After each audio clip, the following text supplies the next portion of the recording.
Hi Roshni, how are you? I'm fine, sir. How are you, sir? I'm very good, thank you.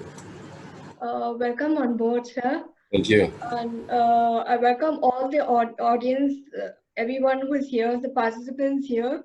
I'd like to introduce you to Mr. Ranjith Rajeswaran. He is the Chief Audiologist from MERF, Madras ENT Research Foundation from Chennai.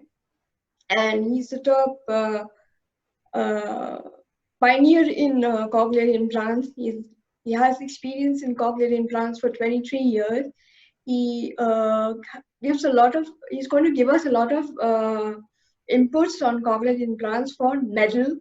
Today, last week we discussed about the maintenance and care for cochlear. Today we will be discussing for maintenance and care of Medel, and he will give us a lot of technical details into Medel. So you can start. Thank you. Very good evening to everyone. And it was nice to meet you all again this week. And first of all, I would like to thank Roshni for organizing such a wonderful webinar, which is very thought-provoking and very kind of her to coordinate this meeting. And she's really done a good job. First of all, my appreciation from my side and also from Dr. Mohan Kamishwaran's side and all the whole MERF team. So appreciates all her efforts for this. Thanks, Roshni. So now, as we discussed last week, today I'm going to focus on product-specific care and maintenance. And after this lecture or after this talk, now you're free to have question and answer sessions. Okay. So now there are certain set of questions Roshni has already sent to me from some of you people who wanted to learn or know or get the first-hand information on certain details of the products or some of the issues that you face or some of the some knowledge that you would like to gain upon. So I have addressed, I've made a separate a presentation or on that as well. And apart from that, anybody comes out with any incidental questions, you're free to ask me and after this talk. So when I mean questions, you can ask me any kind of questions related to cochlear implant, not necessarily care and maintenance. Anything that comes to your mind that you are doubt or you wanted to know, please feel free to ask me. First of all, I would like to know, am I audible to all of you? Or Roshni, am I audible? Was my Yes, speech? sir, you're audible. Okay, fine, great. So let's go with the presentation. And Roshni, I need to do this screen sharing now. Yeah, sure.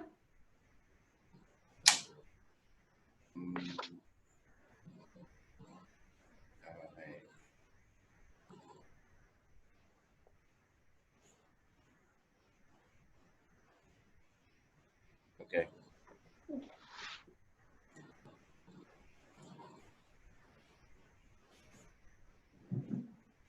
Okay. So now, first of all, before we start the care and maintenance, I wanted to tell you some important aspects of it. But first of all, today we're going to look at the care and maintenance of the Medel device. Okay. Now, any device that you take care of, in any device that you use, has simple, basic, fundamental care and maintenance.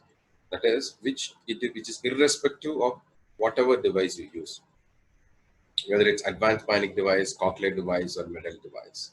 Now, some of the tips, as I explained earlier, are the fundamental tips. Now, you have to do daily maintenance, weekly maintenance, and every quarterly maintenance. So these are the three basic principles that you need to follow when it comes to maintenance. So daily maintenance is different from weekly maintenance, and weekly maintenance different from quarterly maintenance. Now, daily maintenance is like, how you brush every day, you bathe every day, you eat every day, you wash your hands every day. So some of the very simple, basic hygienes and every routine that you will do every day, very similar to it, you'll have to do, you'll have to take care of the device on certain aspects and certain conditions every day you need to maintain. And weekly maintenance is, some aspects of the maintenance, it's sufficient even if you do it once a week. And some aspects of the maintenance, you can do it quarterly. So which means you don't have to do all the maintenance every day. So you can divide the maintenance into primary, secondary, and tertiary maintenance. So which is daily, weekly, and once in quarterly. Now, as I told you, some of the basic maintenances, as we explained during the last presentation. So I'm not going to explain in detail. I'm just brushing it up to you. So to maintain all these things, you need to have certain tools to maintain all these things. Like you need to clean yourself. You need a towel after bathing, and you need a good brush to clean your teeth. You need good sanitizers to cleanse your hands, and especially during this COVID time. Sorry.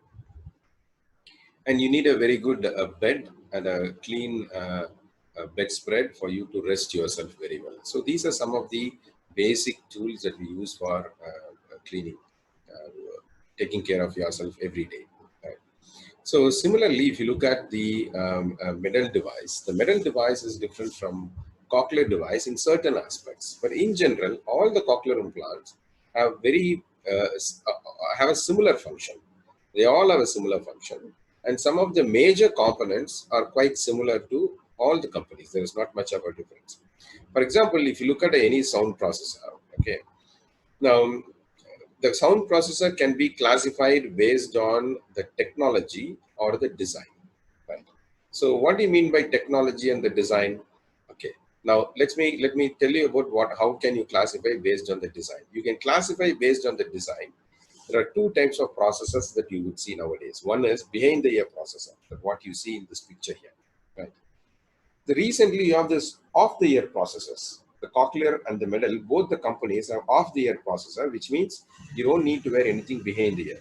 Now, what is this off-the-ear processor? Off-the-ear processor is nothing but it has combined all the components of the behind-the-ear processor in one single unit.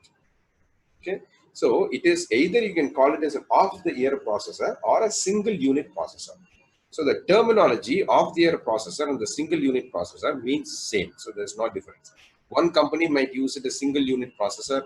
So another company may use it off the ear processor. Okay, but at the end of the day, they're all the same.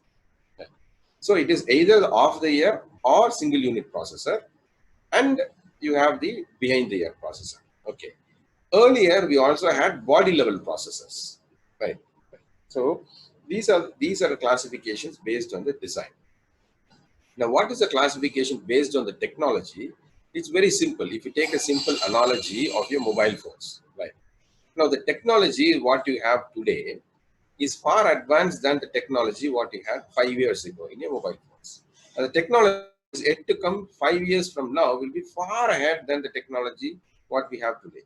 So technology is nothing but an upgrade in the functioning and the facilities of the processor to make the lifestyle more easy and eventually uh, produce a good quality of sound, a good quality of outcome. Okay, so considering these two factors, good quality of the outcome and also enhancing the lifestyle of the user. So based on these two fundamental concepts, they started developing, they started doing a lot of research to improve that. And once the research is very fruitful, they're successful, they implement whatever they have researched, or whatever they have discovered or invented, they incorporate it into a new processor. And when that comes out with the additional features, additional facilities, additional functions. So that's a technology upgrade or technology difference, right? So this is the processor classified based on the technology and the design. Okay. Now, what we are looking at on the screen at the moment is a behind the ear processor. Now, what is behind the ear processor? As I told you, behind the ear is a name which is um, used to mention the style of the processor, right? So it goes behind the ear. It's called the behind the ear processor, right? Now, if you look at this processor has got three major components. Any processor will have three major components. One component is the sound processor itself. Okay, it's a sound processor, and it has got a battery compartment and a transmitting coil. These are the three major components of a sound processor, of a complete sound processor, irrespective of whatever implant you take. Okay, not necessarily with Medel, all the implants will have these three basic components. So what is a sound processor? Sound processor is nothing but a small unit, technical, a small unit which processes the signal, okay, in a way that it can deliver the sound to the cochlea, to the electrodes inside the cochlea. Okay, it processes the sound, right?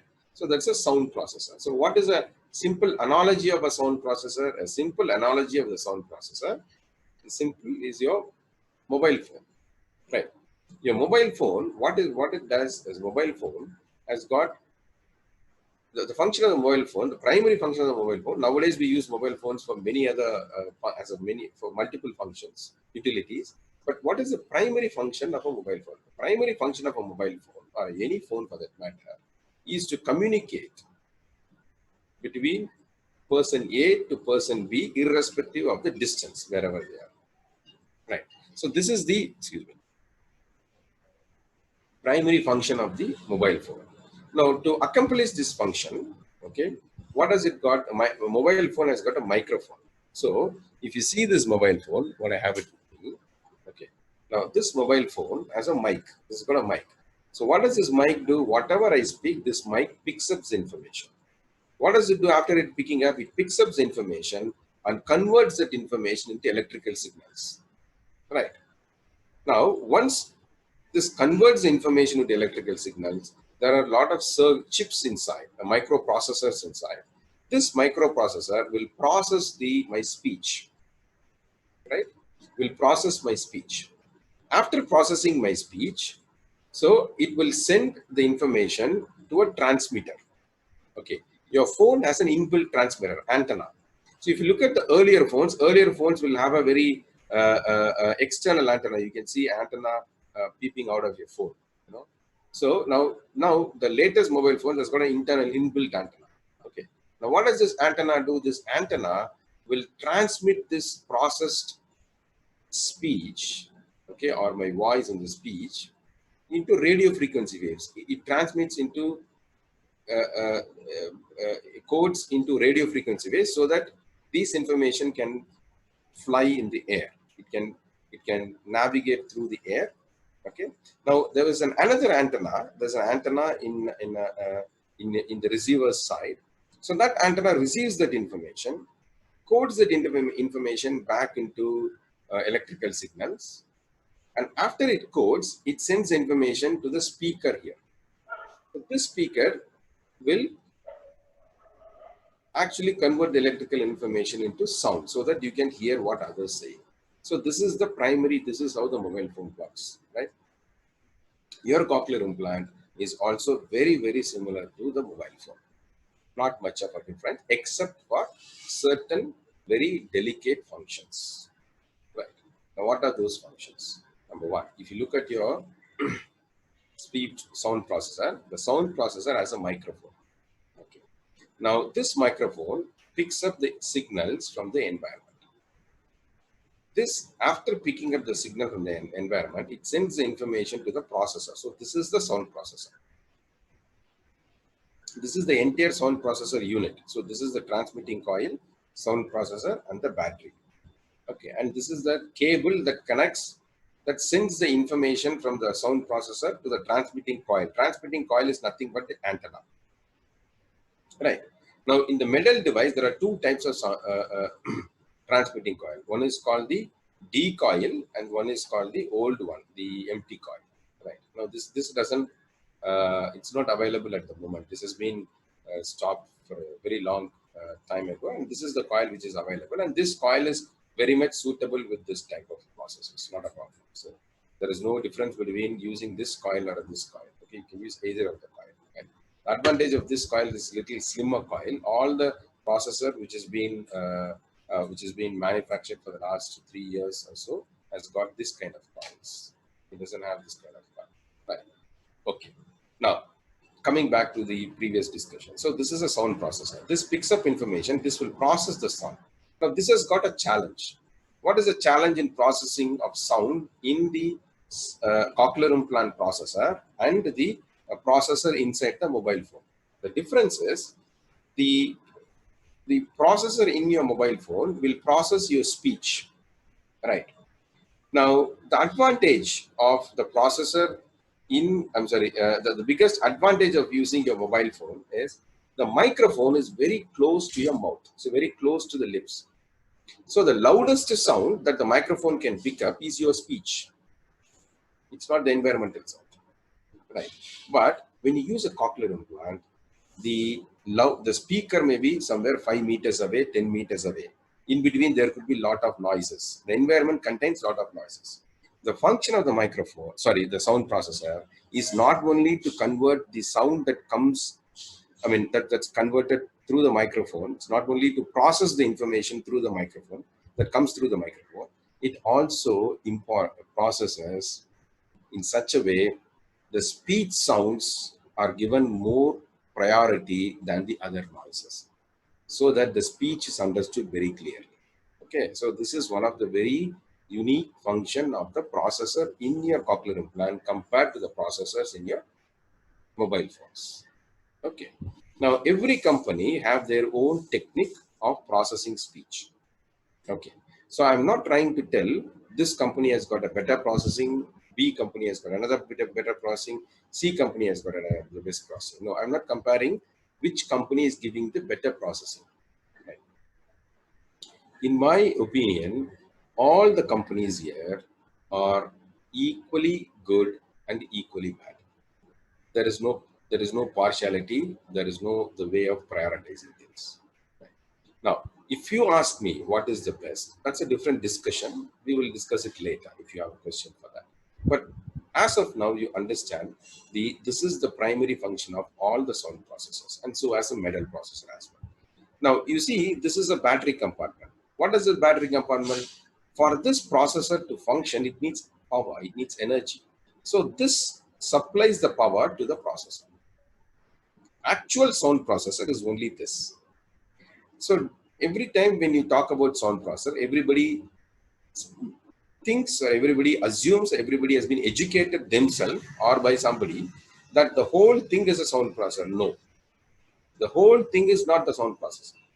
The sound processor is only this particular unit. Okay, the sound processor has got only a microphone and some switches to control. Nothing else is on the sound processor. Even the hook that you put here, it can be detached from the sound processor. Hook can be detached. What you cannot detach from the sound processor is microphone, which is on it, and the control switch, which is on it. Right? These two things cannot be detached from the sound processor. Rest of the other things can be detached. So, sound processor is a unit which has got a microphone and a control system. Right? Now, this is a battery compartment. Now, what does it have? It stores battery inside. There are different types of batteries. You can use a rechargeable battery and a disposable battery. However it is, you have a different designs for storing a rechargeable battery. There is a different design of a battery compartment which can accommodate the disposable batteries. Right? Now, this is a cable. This one is a cable. Okay. So what does a cable do? Cable takes the information from the sound processor. It takes to the transmitting coil. This is nothing but an antenna. Clear? So it takes to the antenna. This antenna transmits the sound into air. Through the air, not into air. It just transmits through the air as a radio frequency signals. Right? Right. So inside the implant, which is kept inside the head or on the skull of the recipient, also has an antenna. So that antenna will receive receive the information from this antenna. So the internal antenna receives information from the external antenna. Right. And once the internal antenna receives the information, it converts that sound, decodes information into electrical signals, and these electrical signals are delivered into the cochlea in the spiral ganglion cells in the cochlea, or otherwise in a simple term, the nerve cells inside the cochlea, through the electrodes which has been placed over it or closer to it. Clear? So this is how the complete device functions. Okay. Now you know what is a sound processor. You know battery, you know coil, and you also know the a cable, and you also know the coil. Clear? Right. Now, there was also a question: what is about Opus 2 sound processor, Sonat sound processors? But everything, the Opus 2, as I told you, basically the sound processor is classified based on the design and the technology. Based on the design, there are two classification, actually three classification. One is the behind the ear processor, a body one processor, and the off the ear processor, or a single unit processor. In terms of technology, the company has given different names based on the technological updates. One of the, this processor is called the Opus 2. The previous version, the previous technology to this is called the Opus 1 processor. Now, it is called, now the second technology is Opus 2. The technology which came after Opus 2 is called Sonnet. Okay. And after Sonnet, they have launched Sonnet 2. Okay. Later, they may launch Sonnet 3. Possible. Right. These are the technological, before Opus 1, they had a Tempo Plus processor. So these are the different names given based on the technology, technological classification. Okay. So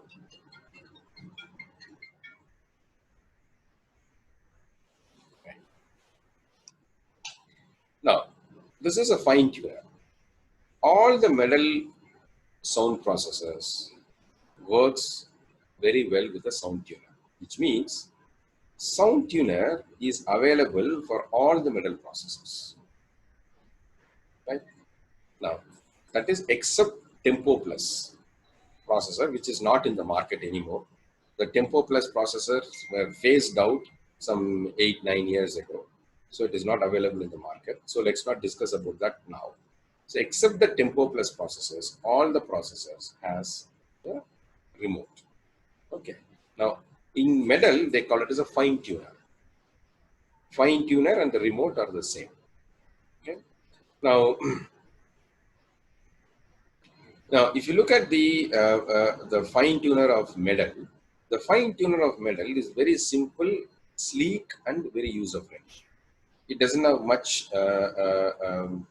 components in it. It doesn't have much complicated features. Right.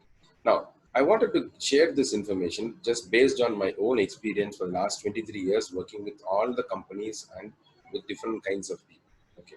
Now, most importantly, what I've understood is any technology which has got more features, okay, needs more care and maintenance. Any technology with less feature needs less care and maintenance.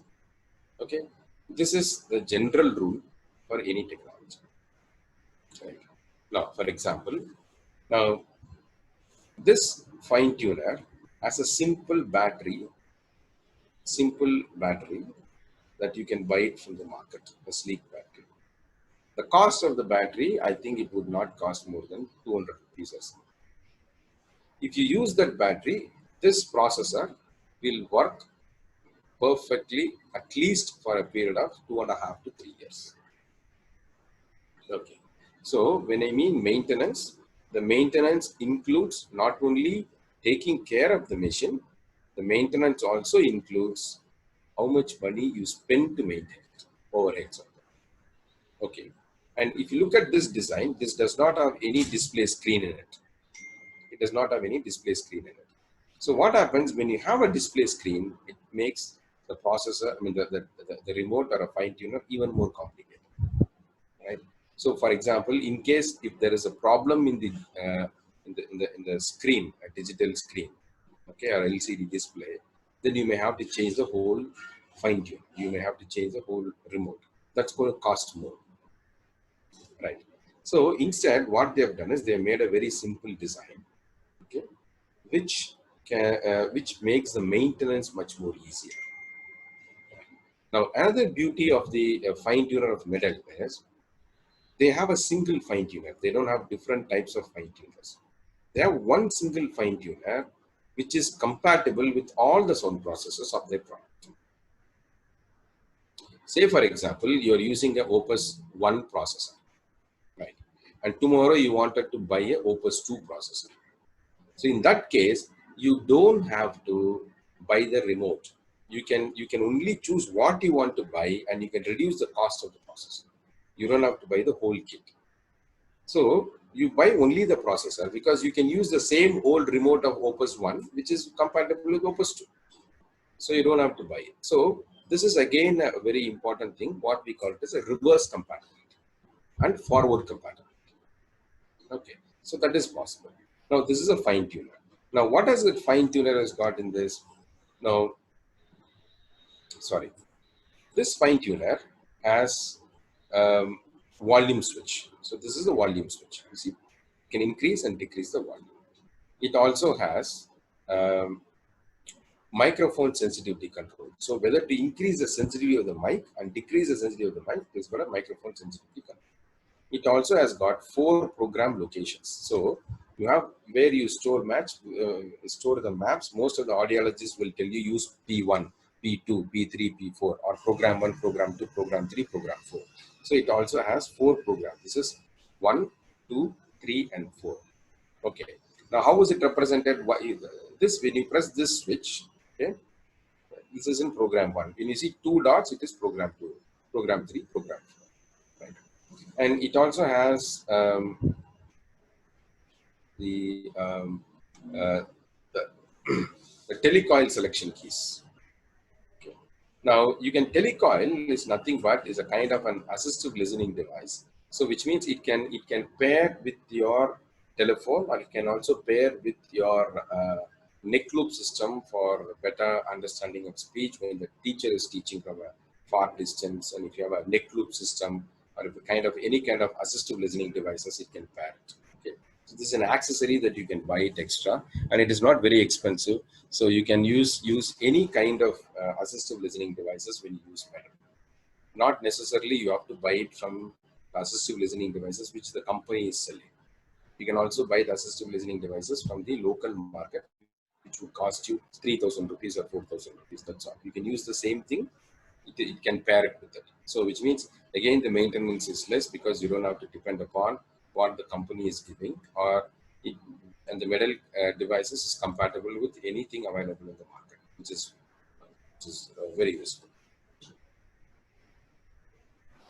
Now this is a processor selection key. So for example, if you look at this one, some children may use one implant, unilateral implant. Some children are bilateral users. Okay.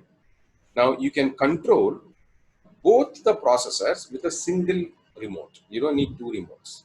So if you want to tune your left processor, then you press the left key in this. You want to tune the right processor, you can press the right key in it. Or you want to tune both the processor at the same time, you have a key at the middle which you can use it for controlling both the processors. Yeah. Now the maintenance of this processor is very simple. Nothing. Whenever you handle it, just clean it. It has got nothing. It doesn't not need great maintenance. It doesn't need great maintenance. Make sure that you don't drop that very frequently unless you break it. Otherwise, I don't think there is any reason, any problem that I have seen very frequently with this fine tuners, except the battery that you need to change. In my opinion, it's only 2.5 years to. Yes, once in 2.5 years you can change it. Now, this is a default key. Now, don't worry about this default key. That's another function which I'll explain it later. So these are the major functions of the sound process. I'm sorry, the fine tuner of Medel. And I've also explained you regarding the maintenance and the care for this one. It also has light indicators to indicate a different status of the processor and the different functions as well. Now, how do we, in general, when you're going back to care and maintenance of the sound processor. Now, if you look at this slide, I've given you what are the do's, what you should do. Okay. Now, number 1, you have to protect the processor, which means you have to protect from the dust, moisture, physical damage, fall, and theft. First comes protection. Second comes cleaning. Cleaning, regular cleaning your device to avoid dust accumulations. So, how to clean the processor? I think I've explained in my previous lecture last week. Very similar way you can clean this processor. So all the cleaning procedures, what I have told in my last lecture last week, applies to all the devices, irrespective of the company. It can be, it's the same for Cochlear, it's the same for Medel, and it's the same for Advanced Bio. The cleaning methods, what I've taught you last time, right? Now, So there could be some grains, the greases, right? Because we use oils, okay? The oil will attract a lot of dust and it forms like a paste or a grease. So that has to be cleaned. So how do you remove it? You cannot remove it with your hand. You cannot remove it with just a dry cloth. You have to use a wet cloth. So wet in the sense, not necessarily that you have to use a water, because you shouldn't use a water in wet. You should use alcohol, a cleaning alcohol. Okay, spray a little bit of cleaning alcohol, or just spray the sanitizer, hand sanitizers, what you use nowadays, and clean the process and remove the grains from it. Right? And after you clean it, you wipe it up with a dry cloth, or before you clean it, you wipe it with a dry cloth, and later you clean it with the alcohol cloth. Now, next one is it's let me move my screen on this.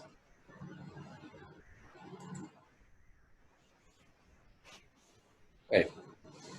Now, again, in case of excessive sweating, okay, wipe the speech process with soft cloth and dry cloth frequently. So this is something which I have also explained in detail in my last lecture.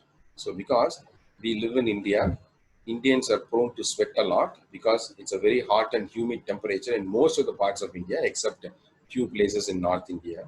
Okay, most of the parts of India are very hot and humid, and we sweat a lot. And the sweat that comes out of the Indian body is high in salt content because we intake a lot of salt. Okay, we are the highest salt eaters in the world. Okay. If you go to America or Australia or any other European country, the amount of salt that they take is less than half of the salt that what we used to take in our in our food. Okay, so our sweat contains a lot of salt, so that's a possibility. It can oxidize the metal contacts in your sound processors. When it oxidizes, it can corrode the contact points on the sound processor. It can, once it corrodes, it can peel away the what do we call it as they put a protective coating, okay, and this protective coating protects the sound processor from water as well. Okay, it can also damage the protective coating over it. So it will, in the over a period of time, it affects the functioning of the processor itself. So sweat is very danger. Take it seriously. Whenever your child is sweating, just remove the processor, clean it for a second, and then ask the child to wear it back. Very, very important for Indians. Now, the next is another very frequently asked question is, do we have to switch off the processor whenever we enter into an electronic chamber or an X-ray security system? So you go to the airports and railway stations, you have this, security chamber where you have to pass through. So whenever you get into those kind of things, I would advise you to switch off the processor, irrespective of whether it's a Medel or advanced bionic or cochlear, whatever processor it is. Right? So I'm not trying to tell that every time you pass through it, it will damage your processor, it may damage your program. No, I'm not trying to say. There is a possibility that it can happen, but not necessarily it happens in everybody, and not necessarily it happens during every instances, right? So there is a possibility. Just to avoid that, we may not know, it may happen 1 in 10,000, but nobody knows who's that one and when that incident happens. It could be anybody. So the simple thing is, when you feel it's a very strong, you're going through a very strong electric field, or you have to go through a strong X-ray chamber, okay, just switch it off, right? And now, another thing which comes to battery, one of the important care that you have to take if you have to maintain the longevity of the battery. Okay, this is with respect to the disposable batteries. Most of the disposable batteries are zinc car batteries, right?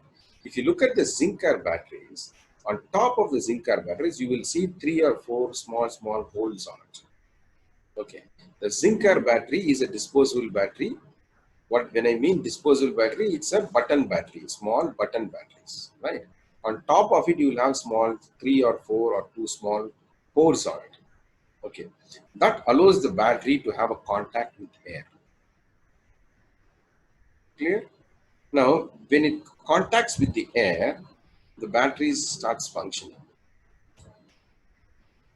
So whenever you remove the button battery and you want to store it, you just put a small tape over it so that there is no contact between the air and the battery. Okay. So what is the purpose of it? It helps in increasing the longevity of the battery. Okay. And whenever you store the sound processor in the dry aid box or a humidifier box, okay, or a silicon box, okay, remove the battery. You can leave the battery compartment inside, but remove the battery and you can put the rest of the sound processor and the components except the battery. Okay, I think even last time Roshni asked about it, whether we have to put the battery in the dry aid kit. Right. So don't put the battery in the dry aid kit, remove the battery and put the rest of the component in the dry aid kit. Okay. Ranjith sir, just before you go ahead, in the previous Sorry, slide, I can't hear you, Rashmi. can you hear me now? Yes, I can hear you now. Yeah. Before you go ahead, I just have one question.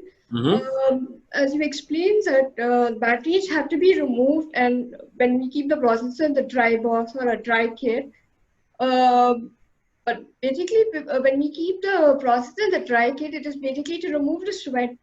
But in the batteries that we remove when we keep to charge, how do we remove the sweat that is come on the battery also?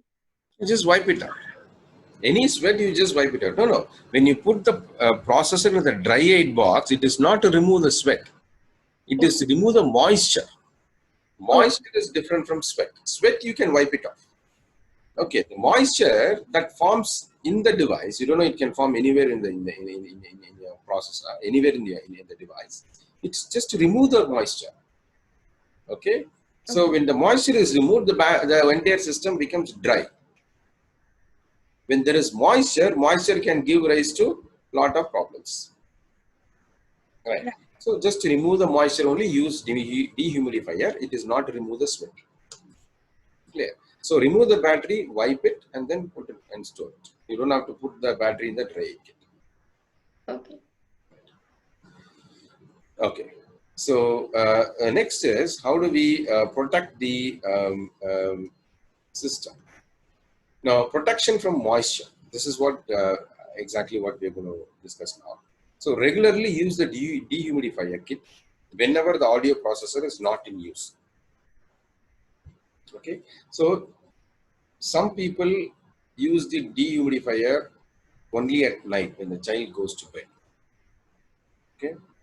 Now the point is the the the usefulness of dehumidifier is to remove the moisture. Okay. Many people misunderstand the dehumidifier is a storing box at night. No, it is not a storing box at night. Okay. You can put your processor in the dehumidifier any time of the day, not necessarily at night. But one condition, use it only when the processor is not in use. The reason why we ask the parents to put the processor in the dehumidifier at night is simply because at night when the child sleeps, the child won't use the processor. That is why we ask the child to use it at night. Okay. So for example, if the child is sleeping in the afternoon and the child is not using the processor during the sleep, even in the afternoon, you can still use put the processor in the dehumidifier. You understand? Okay, so you can use the dehumidifier any point of the day, but most important, use it only when the processor is not used by the child. Okay, which means don't just remove the processor during the daytime just because you have to put it in the dehumidifier. Which means during that time the child will be deprived of hearing. So never do that. Okay, only when the child is not using the processor, you should use the dehumidifier. Now, as I told you, remove the battery before you put the device into the dehumidifier. Okay. Right. Now, it also says,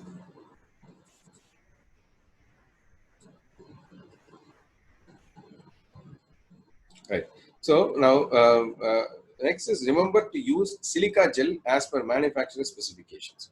Okay, this is interesting, but you need to understand what is a silica gel. Silica gel is nothing but silica crystals The function of the silica crystal by nature, it absorbs moisture. So when you put a silica crystal in a container, the silica crystal will absorb all the moisture inside the container. Okay, that is silica crystal. So when you look at the dehumidifiers, there are two types of dehumidifiers. One is a simple dehumidifier, which is non electronic or electric. Okay. Other one is electronic based. Now, if you look at this one, this is an electronic one. This is a dry aid brick. You put the processor inside, and you have to connect this to the power source. The power source will drive the whole thing. Right. Now, this is also a dehumidifier. Okay. Now, this is a very simple dehumidifier. Okay. This is all electric, and this is a simple dehumidifier where you just you go to you buy any hearing aids, they give you a dehumidifier box, right? So you can use the same dehumidifier box also for your external sound processors. Nothing wrong in using it. Okay.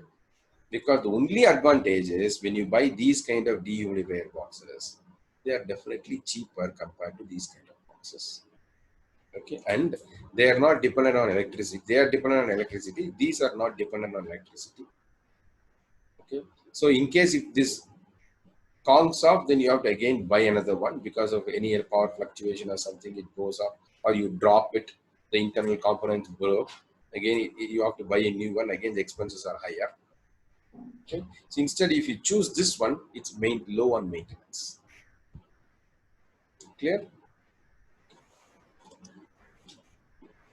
Now, we spoke about disposable batteries. Now I'll also speak about the rechargeable batteries. Now the Medel has a decapo power battery. Right? Though the decapo power battery is nothing but the rechargeable batteries supplied by the Medel to use in their respective sound processors. Clear? So it's called the decapo power battery. Now this is the decapo charger. Okay, decapo charger, and this is the decapo battery frame, which you connect it to the sound processor. Right. So this decapo power battery is a rechargeable battery, and this is the charger. And there is a way of inserting the battery into the charging unit. Okay, the instruction is already given in your manual, or your clinician can explain to you. It's very simple thing. So, and as you see in this picture, this is how you have to insert it. Put the charging contacts first, push it, and then slide it inside. This is how you need to use it. Don't put it straight and push it. It may break the contacts. So be careful in using it. And this care of this is a very delicate care that you have to understand. Nothing to do with Medel alone. For any rechargeable battery of any companies that you load into the recharge. So be very careful. Now, look at this use of decapo battery. Plug in the charger first. Wait for 30 seconds and put the power pack for charging. Okay. So, but first fit the charger, connect the charger to your plug point, switch it on, leave it for 30 seconds, and then you put the battery into it. Right? Now, in case if there is a very high fluctuations in the voltage, okay, use a stabilizer. It's very important because stabilizer might cost you 6,000 rupees or 7,000 rupees. But this recharging, this charger, the recharging case would cost you much more than that. So it is always advised to use a stabilizer. Now, prevent falling of the charge and also rechargeable batteries. Do not shift or store one of the rechargeable battery for future use. That is, what does it mean is, sometimes what people do, the Medel gives 3 or 4 batteries or whatever it is. What they do is they use one battery and they store the remaining 2 batteries at shelf. They don't use it at all. So they think that we can use that battery in the future. Once this battery completely goes, they said they usually prefer to take the second battery. And once the second battery goes up, then they use the third battery. Never do that, because there is a battery shelf life. Okay? Even if you keep the batteries on the shelf, the life of the battery will go down. Okay? This has nothing to do with the Medel rechargeable battery. This has got to do with all the rechargeable batteries of all the companies. Okay? Because the company doesn't manufacture the rechargeable battery. The rechargeable battery is manufactured by somebody else, and all the companies buy from them. So ultimately, all the rechargeable batteries have a very similar technology, more or less. Right? So the advice is use all the batteries what you have at the same time. On a cycle the batteries. Okay. Let number the battery as 1, 2, and 3. This is something which you need to do. Put a sticker or take a permanent marker, write the battery 1, 2, and 3. Okay. And put a small chart, and you say Monday you will use battery 1. Tuesday you will use battery 2. Wednesday you will use battery 3. Thursday again you will use battery 1. Friday you will use battery 2. Saturday you will use battery 3. So make a chart and just follow this chart. The reason why I ask you to follow the chart is simply to improve the quality and the longevity of the battery. Okay, because the battery is very expensive, costs a lot of money. It's not easy. One rechargeable battery costs several thousand rupees. Right, in all the companies for that matter. It is no rechargeable battery is less than 3,000-4,000 rupees. It's all more than 3,000 to 4,000 rupees. So take care of the batteries, and without the batteries you can't use a sound processor. Now the next importance, drain the rechargeable battery before you charge it, which means don't charge the battery when it is half empty or half full. Okay, make sure before you charge the battery is completely drained. Use that battery and drain the energy from the battery and make the energy zero at the battery, and then use it. Now, this is how do you use the disposable battery. Right. Now, the Zinc-Air battery. So, AAA batteries is only for the body level processors. AAA battery is not for the behind the ear processor, or not for the off the ear or a single unit processor. It is only for the behind the ear processors. Now, most important thing is you use a Zinc-Air battery. There are a lot of batteries available. You have to use a Zinc-Air battery. Okay. The batteries that you use for the watch, it may not be a Zinc-Air battery. Okay. So use a Zinc-Air battery and use the specifications. You need a 675 battery. Okay. So 675 is the number of this particular model of the battery. Zinc-Air 675 batteries. Right. Now there is another set of Zinc-Air 675 batteries called Implant Plus batteries. Right. Now the Implant Plus batteries are expensive than the regular 675 batteries. So if the regular 675 battery cost I don't know, it's 20 rupees, the Implant Plus battery would cost at least another 15 to 20 rupees more than that. So almost 50 to 60% it's expensive. Okay. Now you might have a lot of questions. Sir, should I use a Zinc-Air battery or Zinc 675 battery, or just a 675 Implant Plus battery, or a regular battery or a Implant Plus battery? So for Medel users, you don't need to use an Implant Plus battery. The Medel processor works very well even with the regular 675 battery. You don't need an Implant Plus battery. But if you're going to use a nucleus device, then it is recommended to use an Implant Plus battery.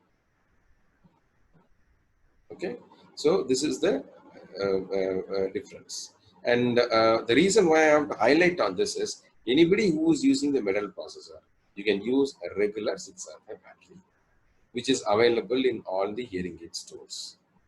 Okay, and the cost is also less. Okay, now replace batteries when they are flat. Okay, which means don't keep cycling this battery. You have to cycle the rechargeable battery, but don't cycle this battery. For example, in a very ideal situation, Okay, a Sonnet or a Rondo processor consumes.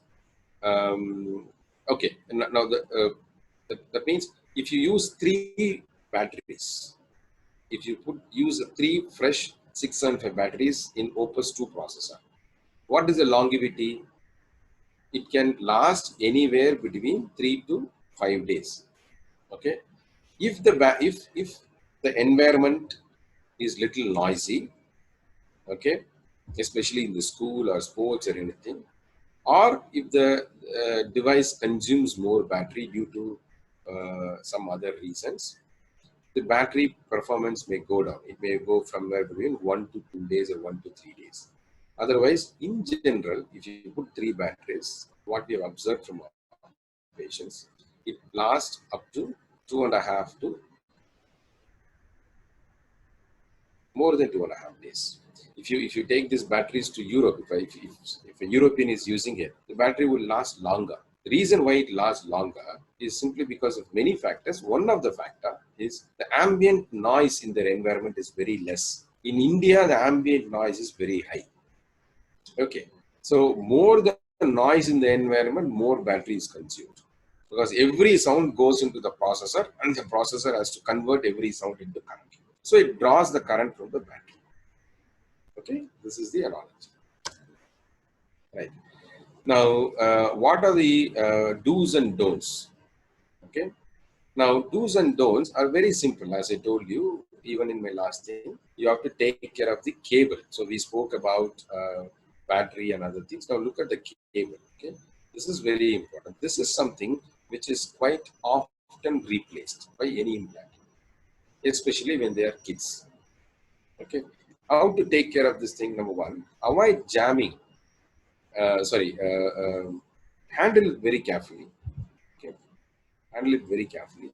Avoid jamming of the components, which means what happens when you carelessly place this entire external kit, which includes your sound processor, battery compartment, and the coil and the cable, it entangles. So your coil goes below the processor, so the cable has to loop around the processor. Okay, so avoid that kind of jamming. And when you remove it and keep it neatly, so the jamming is not happening.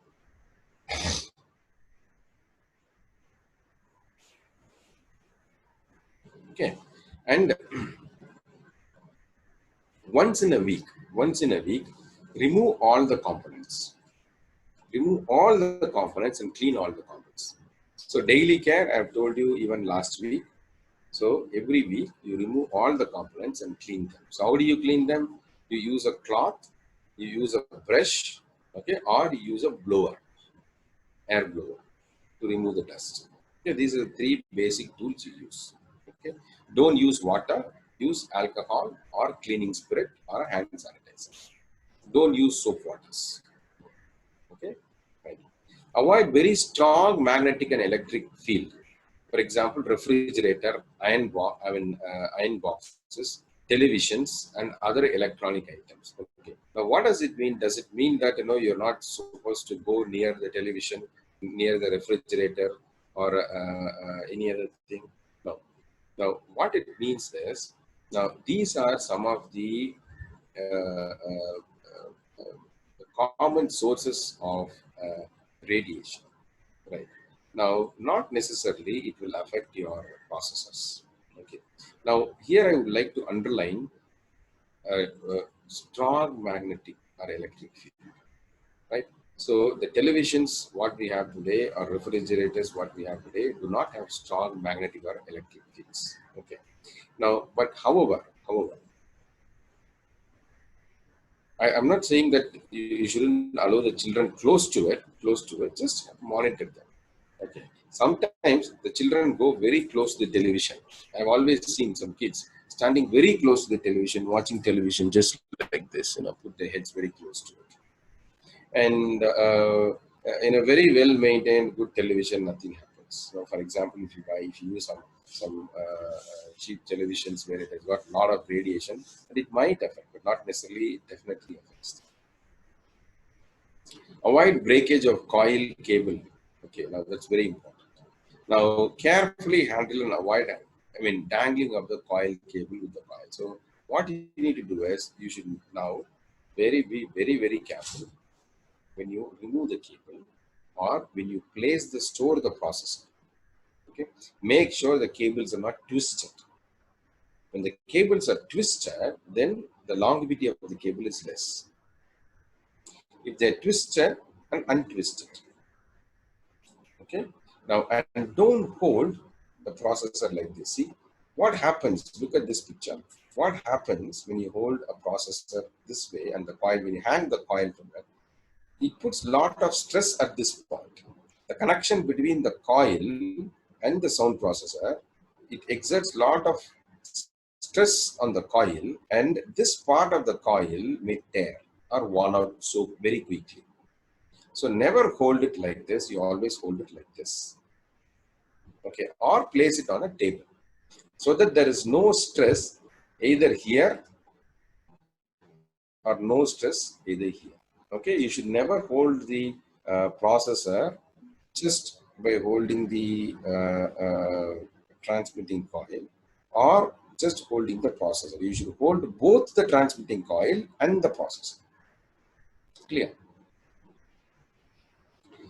Now, do not plug in the speech processor directly to any electrical um, devices that are connected to direct power supply. Use speech processor only with battery operated devices.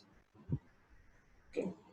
But usually there is no way that you can connect it directly, but still for the general awareness, and we have to mention this.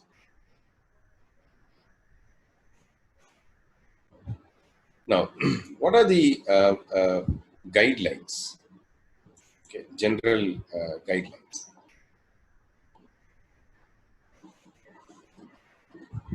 Right. Now, do not connect the AC mains power supply directly. Immediately remove the leaking battery and keep them away from children. Okay. So whenever you see a battery which is leaking, remove it and throw it out. And dispose it very safely. Just don't throw it in the dustbin because it causes a lot of toxins in it. And most important, do not place the battery or any component of your sound processor in the microwave or high pressure containers or induction stoves. Just because you wanted to warm it or to remove the moisture from it, somebody might advise you or might give a wrong advice. Because in this country, even the milk wala will give advice. Right? So don't take all those advices. So you cannot heat or warm up the device. You can only dehumidify it by putting your devices into the dehumidifier or a silica container. Immediately discontinue if the battery smells or feels hot, changes color or shape.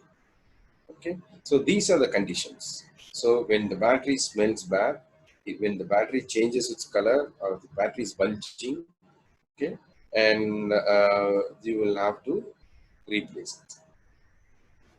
Now, most important, when you carry the rechargeable batteries in your pocket or when you put it in a wallet, make sure it does not have any contact with any metals like keychains or coins. Okay, when the battery contacts with the metal, the battery can discharge sometimes. Okay, so never take the battery or put them directly into your pocket. Always put it in a small cloth pouch, okay, where it does not have any contact with any metal things, and carry it. Or even if you wanted to carry without any cloth pouch, make sure you don't have any metal contacts in your pockets. And do not leave the charger in a direct sunlight. Okay? And do not touch the battery contacts if needed to be cleaned. Okay, if needed to be cleaned, you use a cotton swab or a cloth, but don't touch the contact points with your bare hands. Okay. Right. So now this thing is troubleshooting. Now, troubleshooting the processor. Now, the simple way as a parent you can troubleshoot is to use a troubleshooting kit. Every company I would have given troubleshooting kit. Inside your troubleshooting kit, you will have to have some of the components. What you will have to have an extra cable, okay, an extra battery, okay, and an extra battery case. Understood? So these are three important things. Apart from that, there is something called a signal check. So you see this one. You see this one. All the Medel users would have got a signal check. So what you need to do is every day before you give the processor to the child, make sure the processor is working. How do you make sure the processor is working? You connect the processor, switch it on. Change the processor with the appropriate program, either program 1 or 2 or 3 or 4, whatever your audiologist have asked you to set, or whatever you're comfortable using it, use it. And switch on and place the transmitting coil over this signal detector. Now, if you look at the signal detector, it has got a light, a red light that glows. And speak. When you speak, the red light has to blink. When you stop speaking, the blinking will go down. So which means whenever there is a sound, your processor is working. This is a simple check. Okay. Now, in case, if you don't see the light blinking, then what do you need to do? It could be a problem in the cable, which means the signal from the processor is not reaching the coil. So what connects the processor and the coil? Cable. Change a cable and see. Even after changing the cable, okay, if it is not working, then you change the battery. Okay. Even with the battery, it is not working. Change the battery case and use it. Okay. Before doing all these things, first switch on and again switch off and switch on the processor and check. Number one. Okay. Number two, change the battery. Number three, change the cable. Number four, change the battery case. Very simple steps. Clear? Now,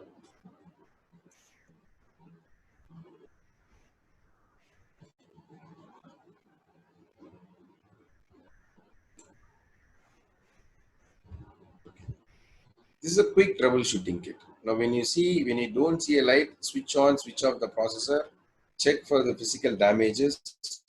Okay, when you look at your cable, check whether your cable has got any physical damage. Okay, if there is a physical damage, then the cable is not working, change a cable. Then change the battery. Change the battery pack. Okay, I wouldn't advise you to change the cable at the first go. I will always advise you to change the cable. I'm sorry, I wouldn't advise you to change the coil at the first go. Change the not have a spare coil. You will have a spare coil cable. You will have a spare battery compartment and a battery, but you will never get a coil as a spare one. So you can only change the coil when you come to the clinic. So all that what you can change is the battery compartment and the cable. Okay, and then change and see the program in your fine tuner. For example, you might have you would have you'll be using a program number 1. Okay, and program number 2 would not have any map in it. Your audiologist must not have stored any map in it. So the program 2 must have been empty without map. When you put a program 2, an empty program, okay, you will not hear because there is no map which is stored in it. So always change the program and use the regular program or an appropriate program suggested by your audiologist. Okay? And even with all these things, you still have a problem, you go contact your clinic. Okay, now there are some videos which is developed by Medel for the recipients. Now that each video is almost 15 to 20 minutes long, and it is self-explanatory. It is all in English. So I don't want to play the video now. So I've shown you the links. Okay, you can go to this link, whichever sound processor you're using, Focus 2, Rondo, Sonat, or Rondo 2. You go to the specific link, there is a self demonstration how to use the so each sound processors. Please refer to it, and if you have any doubts, you can always come back for the next class. I will clarify your doubts. Now, when do you have to get in touch with your team? That's important. So some people think that each and every problem they have to contact the team. Not necessarily. Not necessarily. You don't have to contact the clinic for every silly things. Not necessarily. Not required. So these are some of the situations where you may have to definitely contact the team. Number one, even after sorting out the basic troubleshooting, if you still have a device related or the sound quality is not good, then you have to get in touch with the clinic. That's number one. Right? Number two, replacement of the spares. When you have to replace the spares, for example, if you have to replace a battery, and if you sorry, for replacing the batteries, you don't have to come to the clinic. Okay. When you have to replace some of the major components, you please come to the clinic. Okay. Now, issues related to warranty, you can contact us. Before going for an MRI scan, that's very, very, very, very important. Okay. So if you have to go, if anybody, any of your recipient or any of your children are recommended to undergo an MRI, okay. So I think you have to get in touch with this danger as well. So if you want to know how it's danger, maybe I can explain you some of during the question answer session. Now, and before undergoing any major medical treatment or surgeries, okay, like because when you undergo surgery, just to stop bleeding, what they use something called a diathermy. So they use a current to clot the blood, that just to seal off your blood vessels. Right. Now, when you use the current, that can damage the implant which is inside the cochlea or on the recipient. Okay, I'm sorry, the implant is not inside the cochlea. It can damage the implant of the device. Okay, so whenever you go for any medical treatment, a surgical treatment, or change your dentures or anything, please inform the clinic so that they will advise the respective doctor who is performing the procedure regarding the implant and what care that the surgeon or the physician should take before treating or while treating.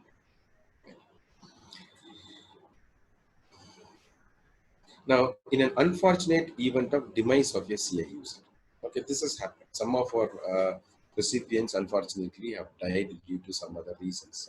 Two of our patients died due to accidents. Okay. One patient died because of some other medical issues, he had a cardiac problem. So, whenever there is an unfortunate situation like this, immediately inform your clinic. Okay, this is very important. These are some of the important tips on top of your fingers that you need to have, that you should get in touch with the clinic immediately. Right.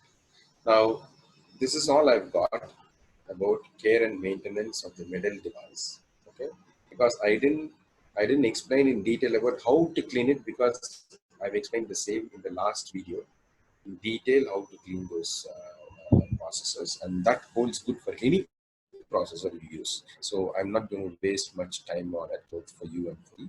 So straight away, we'll go for to answer some of these questions. Okay. Now, Ms. Roshni sent me some of the questions today afternoon. So what I've done is have some answers for those questions.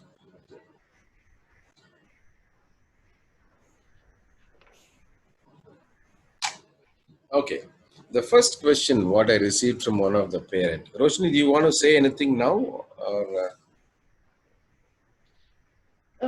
Yeah, we have from Dawal, sorry, from Dawal Gianni from Ahmedabad, and his first question is, what should be the best practice for a processor's long life? The best thing for process long life. So whatever I have told you now, that's what you need to do for a process long life. One, clean it every day. Take care and clean all the component once in a week.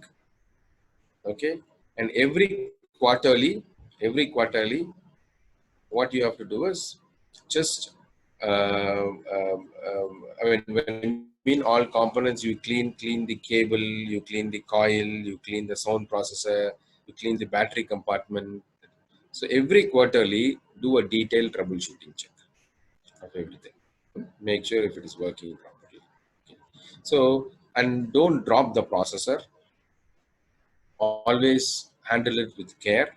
Don't hold the processor hanging the coil and the cable, or don't hold the coil which will hang the processor down. And make sure that you store the processor in a dehumidifier at least once a day. Okay, and make sure that there is no deposition of the sweat, that is there's no oxidation that happens due to the sweat on the metal contact points, especially the pins, either in the coil to the processor pin or the battery compartment to the processor pin. Okay, now how do you take care of it? As I told you, just clean it every day, or whenever there's too much of sweat, remove it and clean it and reuse it. Now, another important thing, sorry, which I forget to tell you is, while playing sports, okay, when some of the children play sports, right, and they sweat a lot, try to use a headband. Try to use a headband or customize a headband where you can put the transmitting coil within the headband. Okay, and also customize a small pouch, soft pouch. Okay, where one, it keeps the processor safe. At the same time, this will avoid the contact of excess sweat going into the processor. Okay, these are some of the simple things that you can do. And don't drop it quite often, and take care of it very well. Always keep it in a very soft surface, never keep it on a hard surface. Okay, and most important, keep it out of the reach of the other siblings. Okay, your younger child may have received an implant. The child may be 1 year old. You might have an older kid who's 2.5 years old. Make sure this child doesn't play around with the external component and damage it. So always keep it out of the reach of the other kids or siblings. That's very important. Another thing is, when you put the child in the normal school, please take some time, go and meet the class teacher and explain them about the processor. Explain them about the care. So that the child also needs some special attention from the teacher. Okay, so that what happens in your house, you can monitor your sibling, but in schools you can't monitor the other children in the classroom. So they might just remove the processor, they might play with the processor. So teacher should warn those kids. So if the teacher warns, then they'll all be aware of what they're doing. So the teacher has to be aware of the importance of the processor. That's very important. And if you do all those things, I think the longevity of the processor will increase. Right. So now going back to this question, somebody has asked me, what should be the best practice for the longevity? That's what he asked. I have answered the question. So now the next one, what's the next question? I think I have the answer actually here. The next one is maximum life of a Medel processor being realized so far by any user as per your data. Yes. So what I have done here is, look, I have given two important things. Now this is nothing but the cumulative survival rate of each processors. So this is a worldwide data. So I've given it in one. So the Rondo 2 is 99.87% of the cumulative survival, the longevity. And Sonnet processor is 99.07, and Rondo is 99.4, and Opus 2 is 99.38. Okay. Now, Fine. I mean, now, if you ask what is the maximum life from my clinical data, I think it's 10 years. 10 years to, that's what I remember. I only remember a patient coming back after 10 years complaining to me that they have a problem with the processor. That's a maximum I've seen. Maximum. There may be some other patients who were still using it without a problem. That could be 12 years or so. So, as far as I remember, it is 10 years. Maximum is 10 years, but it varies from subject to subject. So, I'm not saying the minimum, I'm only saying the maximum. Well, we have one person who's asked here in the Q&A, Mr. Pradeep Singh, can a same person with different implants in both ears, for example, I mean, can the person have two different implants at the same time? For example, in one ear, C124RE straight electrode, and the other ear, CI512 with contoured advanced electrode in right one. Or would Okay. it work both at the same time? See, actually, you can have different electrodes, that's no problem. But the electrode should be selected based on the anatomy of the inner ear, anatomy of the cochlea. Right? Never choose the electrode based on what the marketing people are telling. Or never choose the electrode based on the pricing. Don't do that. That is not the actual scientific way of selecting the electrode. Okay. The way you have to select the electrode is based on the anatomy of the cochlea. Okay. Now, who decides what electrode is good for you? Is the Uh, surgeon. The surgeon and the audiologist will decide which electrode is good. Okay. However, in my opinion, I haven't seen any great difference in terms of performance with a straight electrode and a contour electrode. It's not much of a great difference. There are several papers which says contradicts each other. This electrode has a similar benefit. No, this electrode has got more benefit, and all those things. That's fine. If somebody says contour is better than straight, there's other group people says straight is better than contour. Okay, so never get biased by this marketing stuffs. Never get biased by it. Okay. Now, to give you a very simple example, we have patients who are implanted 20 years ago. We did not have contour electrodes then. And those kids are doing very well now. They're studying in IIT. They're doing very well. Fantastic in life. No problem. No problem. So, if you ask me what is the most important thing, a significant thing that can really have an impact in terms of outcome, is definitely not the type of electrode you choose now. It's the age at which you do an implant and the training that you offer after the implant. Okay, these two contributes to almost 95% of the benefit. Understand? So, if your question is whether I can use straight electrode on one side and contour electrode on the other side, the best way is look at the anatomy of both the sides. Okay, now, for example, if you have already done a straight electrode, if you have already done a straight electrode 2 years ago, now you want to go for a second implant, now you have a choice whether you want to go for a straight or a contour or anything. Don't decide based on what you've underwent on this side. Look at the anatomy of the cochlea and choose the appropriate electrode, because whether you use a contour or a straight, at the end of the day, the brain has to acclimatize to the information, right? The brain is a very fantastic organ. It can acclimatize easily with the consistent use of the device, irrespective of whatever electrode you put. Clear? So, but the electrode has to be chosen based on the anatomy of the cochlea. Right. Now, how do you choose the electrode based on the anatomy of the cochlea? I think I have an answer here. I think somebody has already asked this question about it. So, which is coming in the last part of this thing, which I will explain. But keep in mind, it doesn't make a big difference whether you have a straight or a contour on those sides. No. What makes a difference is what is the duration between the first and the second implant really makes a difference. How early you do an implant really makes a difference. And what kind of training you do after the implantation makes a difference. Right? So these are the three major things that's going to really make a difference in a bilateral implant. Next.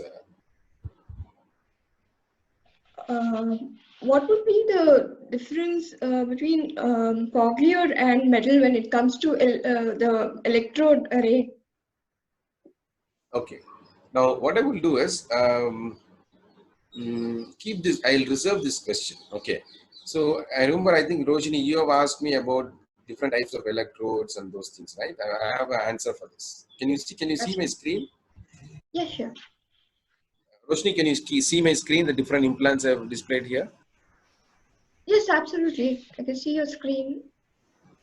Now, what do you see in my screen now? I can just see your screen. Your slide says here live. Oh, so you're not able to see it. How do I? Uh,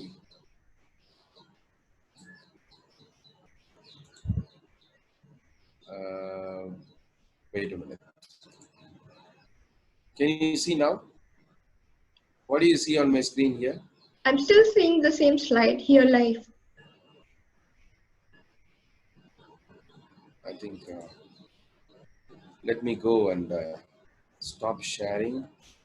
Go to share and then let me choose.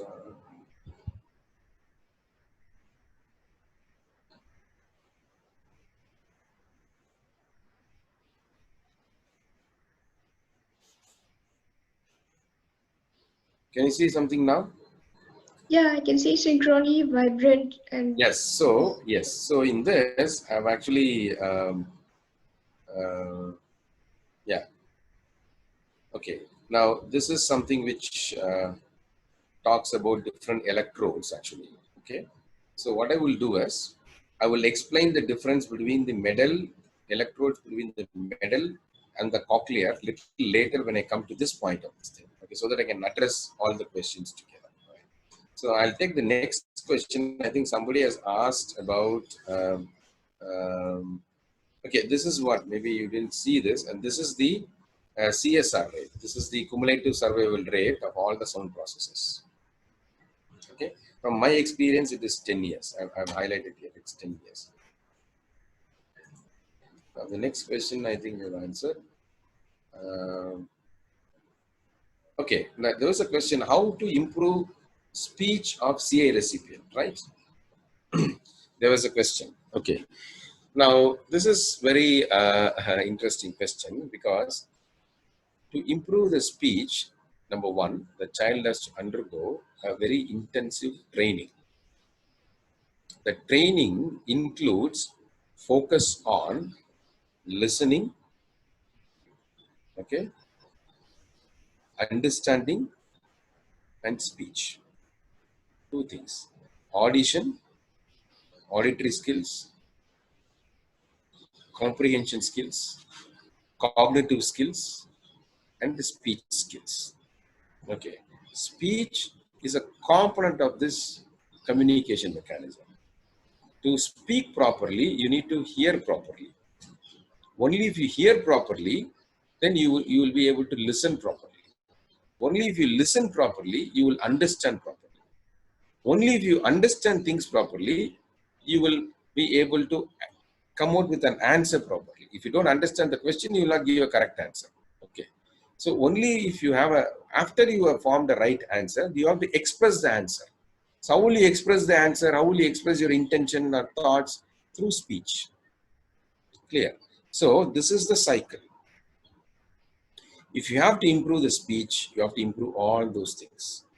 To improve all those things, you have to undergo a comprehensive training. Okay. The comprehensive training is called auditory rehabilitation. Auditory rehabilitation is one of the best technology for training. Okay. Now, what is the difference between auditory rehabilitation and auditory verbal therapy? Auditory verbal therapy is a technique which is developed by AG Bell. It's a AV International, Auditory Verbal International from US. It's one of the technique. It's a good technique, no doubt about it. But auditory habilitation is something a very bigger terminology within which auditory verbal therapy is also part of it. You understand? So, auditory habilitation is something which will definitely help a child to speak very well. So I'm not saying auditory verbal therapy will not make auditory verbal therapy will never make a child speak. Auditory verbal therapy has a different philosophy compared to auditory habilitation. Right? So and most of the auditory verbal therapists also follow some of the techniques which has been included in the auditory habilitation for improving speech. So no arguments between auditory habilitation is good or auditory verbal therapy is good. That's not the argument here. What is important is you have to look at the child development globally for a better speech production as well. Okay, because learning is multimodal. Learning is not unimodal. Learning is multimodal. Right? If you need more information on this, more clarity on this, if you look at my screen, I've given you a link. You go to the rehab resources, there is a link available. If anyone take your phone and take a snapshot of it, go and resource it from this particular link. You'll have a lot of resource materials from this company. And if you still have any doubts, feel free to contact me any point of time. No problem. We'll support you. Now, the next question is, what is the difference between cochlear and Medel? Okay. Now, there are a lot of difference between cochlear and Medel. Despite the lot of difference between these two companies, the fundamental functioning of both the implants are the same. Both the companies are the same. They differ in terms of designs. They differ in terms of their design philosophies. Okay. Now, that's a huge argument. It's a huge lecture I can give. What is the difference between Medel and cochlear? Comparing each and every component, I can tell you. Okay. But at the end of the day, the answer is there is not much. The answer is the outcomes are completely dependent on three major factors. Number one, age at implantation, how early you do implant. Okay. Number two, how frequently, how effectively you give therapy, and how much of motivation the family, the level of motivation of the family towards improving this child. Okay. The third thing, whether the child has an implant on one side or two sides. These are the three major factors. Among these three major factors, okay, two biggest factors are the age at implantation and the training. They contribute to 90% of the outcome in this child. Whether the remaining 5 to 6% is whether you do it on 1 year or 2 years. Less than 1%, or at least 1 to 2% is the contribution from the company design. Right. So I would say don't pay much attention or don't choose the implant based on a company or based on the promises that is made by companies. Now, we have patients who is using Medel, we have patients those who are using cochlear, we also have patients who are using advanced bionic. Right. And we don't have just 5 patients or 10 patients in each company. We have hundreds of patients who has implanted from our center from each company. So we have a huge data. So based on our experience, okay, as I told you earlier, these are the 3 major components that contribute for the outcome. Okay, so but how to choose the device? That's a different argument. Sir, how will I choose whether my child needs a Medel device or a cochlear device or advanced bionic device? It's a different argument. So you have to choose the device based on the need of the child, not based on the need of the family or the friends or the parents. Okay, my wife likes N7 processor, so I'll give N7 processor. My wife does not like N7 processor, so I will not give N7 processor. My wife likes only Rondo processor, so I'll give only Rondo processor. My wife likes only Sonnet 2 processor, so I'll give only Sonnet 2 processor. My grandfather likes, my father-in-law likes, my elder sister likes, my elder daughter likes. Don't choose the processor based on the likes of your family members. That's a wrong decision. Okay, choose the processor based on what this particular child needs and what will uh, uh, contribute more for the benefit of this particular child. You have to choose the processor based on that. You have to choose the implant based on that, or rather you choose the model based on that. Okay, so if you ask me, I'm not going to talk about company A, B and C. Rather, it's important to educate you based on the features than the brand, because the features contribute for the outcome, not the brand. Okay, a brand A may have feature A, feature A and feature B. Okay, so within the same brand, which feature is suitable for my daughter? So when you choose based on the feature and when you blind the brand, okay, you are completely unbiased in your decision making. Otherwise, you're always biased by the brand. This decision making is by don't bias based on the brand. Choose based on the features, and whichever feature is suitable, buy a brand which has got that particular feature. Understood?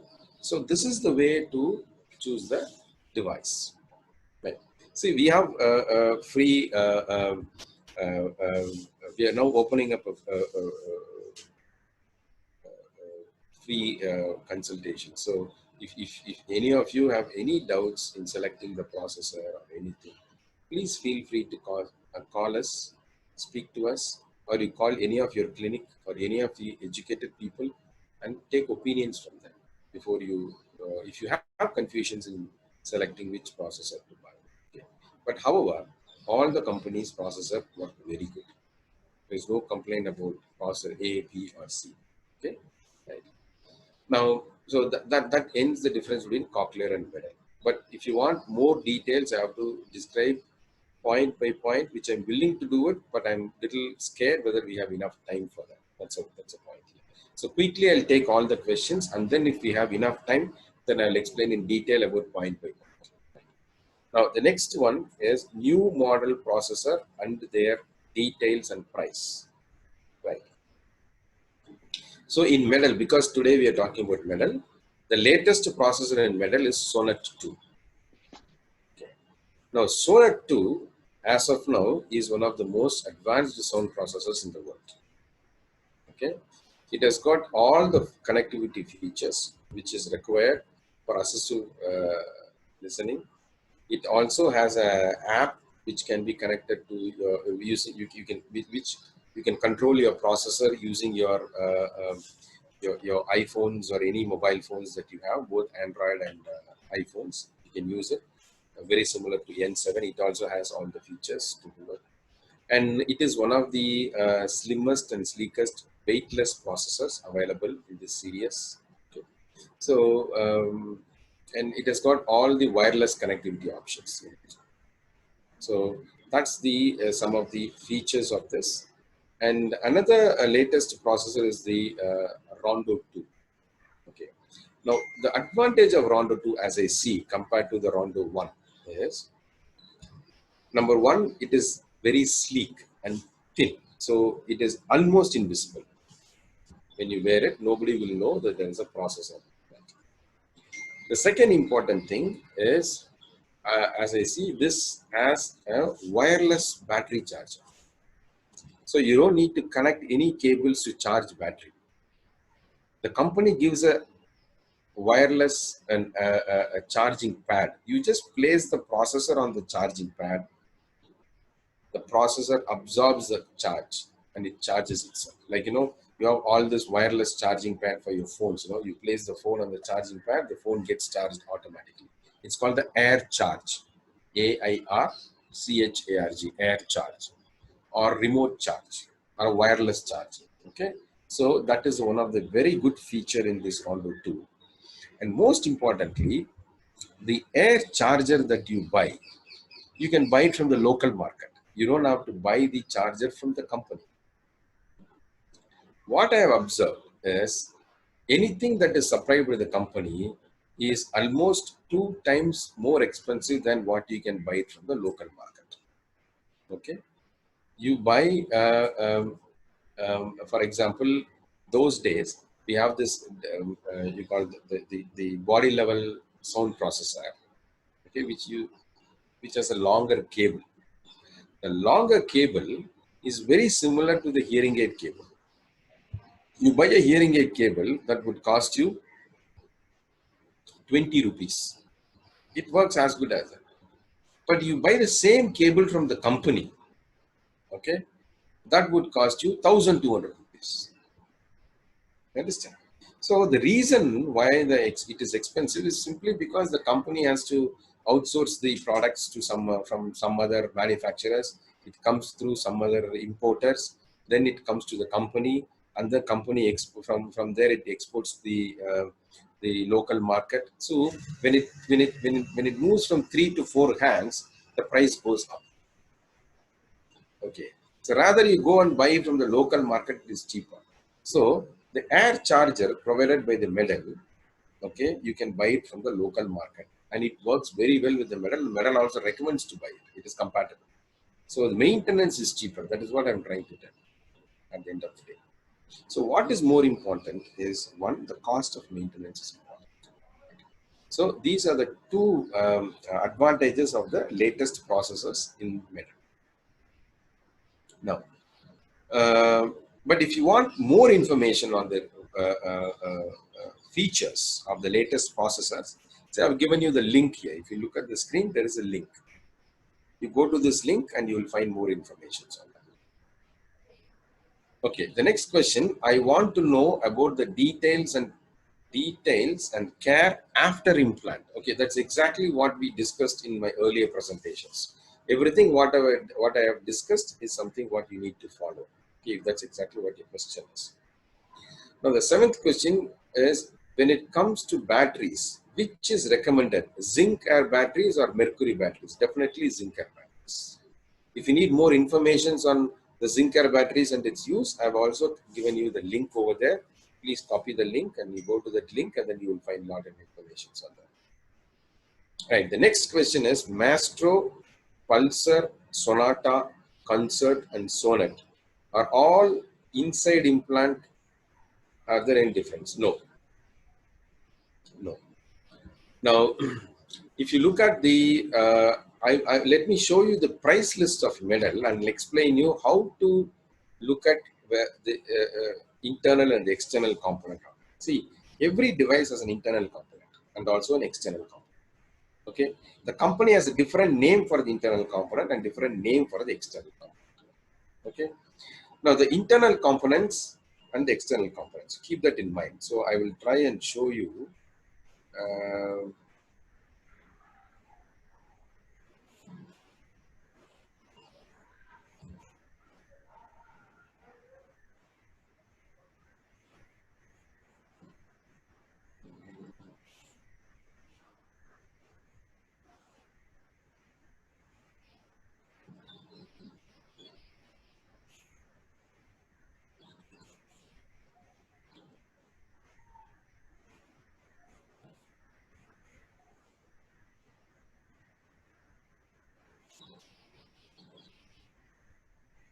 Yeah, can you see the screen here?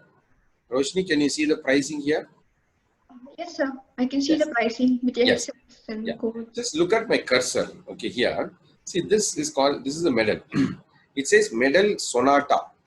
Okay, cochlear implant system with titanium housing with a Rondo 2 single unit sound processor. See, they call it as a single unit sound processor. What is single unit sound processor?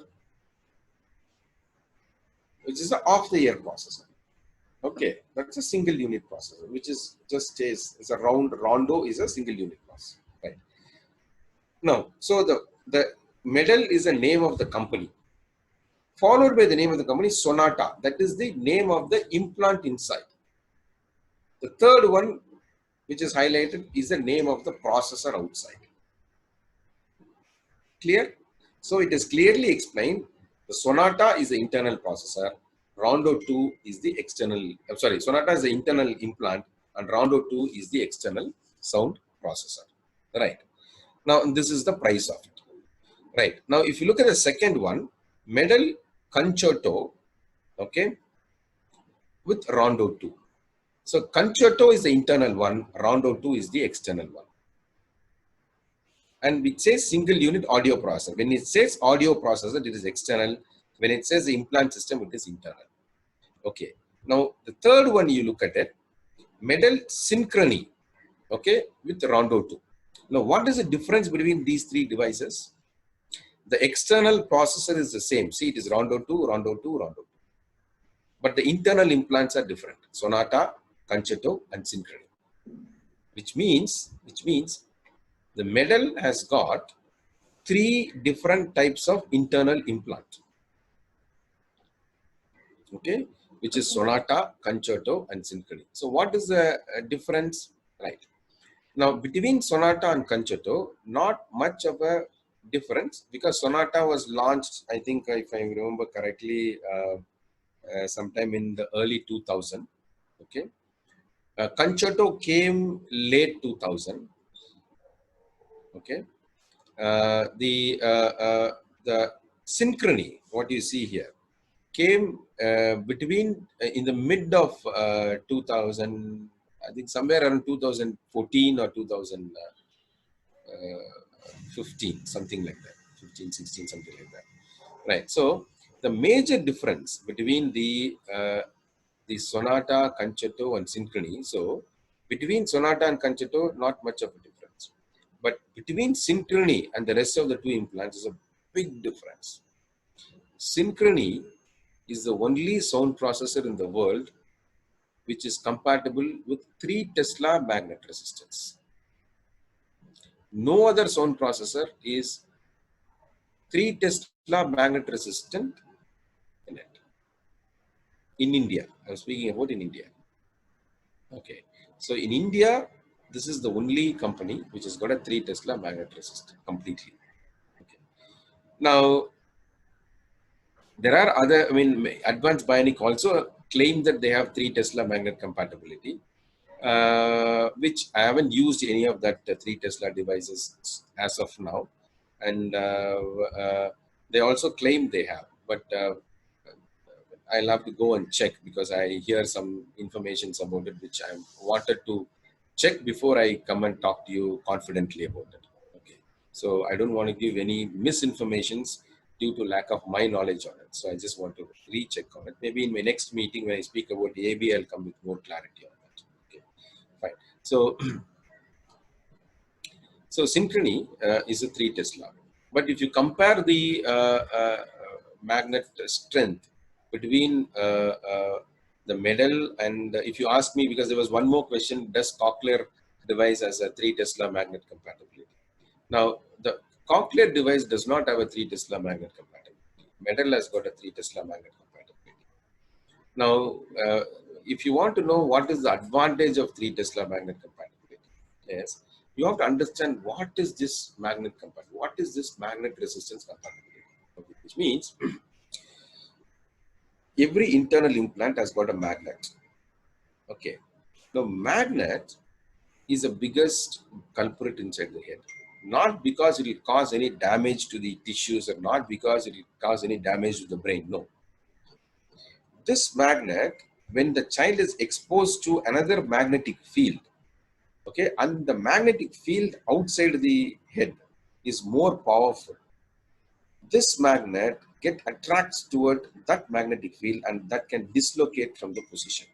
The implant or the electrode can dislocate from its existing position, which will cause problem in terms of the quality of hearing. Right.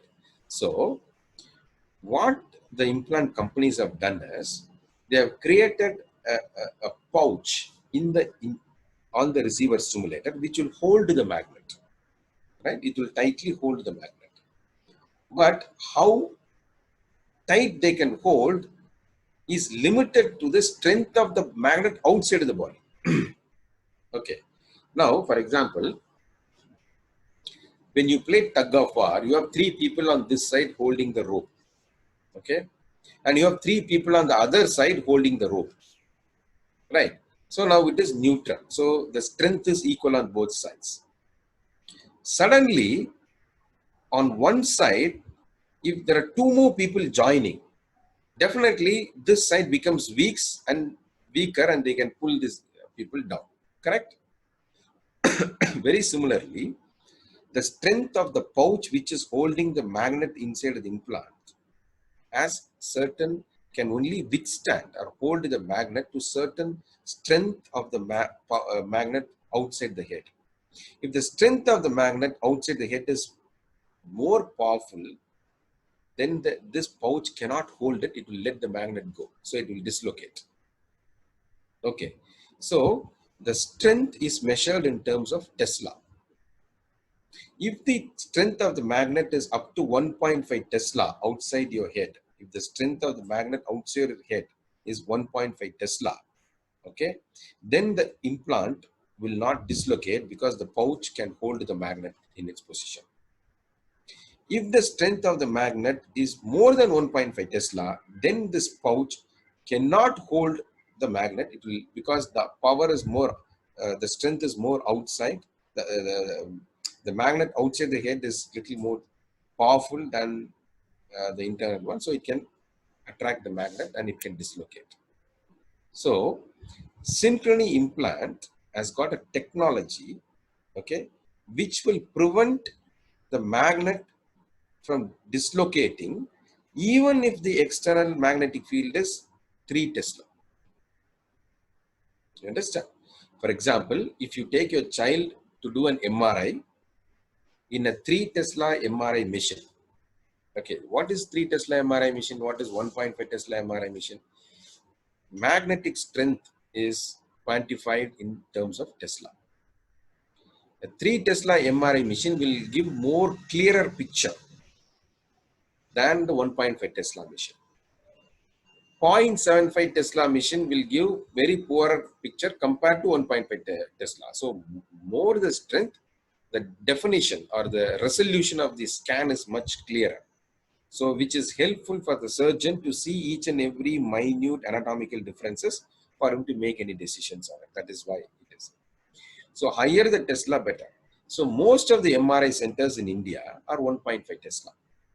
But there are few centers with 3 Tesla MRI machines. So what we usually recommend all our patients to do only 1.5 Tesla MRI if they have to look at the cochlea before surgery. But if there is some problem in the cochlea, then we also recommend them to go for 3 Tesla MRI. So I'm talking before surgery, surgery. Okay. So if anybody wants to have more clarity of the picture to see the internal components anatomy with more clarity, they ask them to go for 3 Tesla. Now, using synchrony implant will only help in those situations if the patient or the child is advised to go for 3 Tesla MRI without any problem, without any hassle, without any worries. Okay, they can go and get the test done. If you use a 1.5 Tesla MRI compatible devices, you need to be very careful. If a doctor in future for any reason, if they recommend that your child or the patient has to undergo an MRI, and if he recommends to do 3 Tesla MRI, then you need to be very careful. So I told you in my earlier slide, whenever you have to do an MRI recommended by any doctor, you have to contact the clinic, right? Then you should be very careful. Then what do? You have to come to the clinic. The clinic will make a small incision, remove the magnet. You go get your MRI done. come back, and again we open and put the magnet inside. So you have to undergo a procedure if you have to do an MRI, which is more than the compatibility of your device. Any MRI which is recommended within the compatibility or the capacity of a device to withhold that, you can go and do that. No problem. No problem.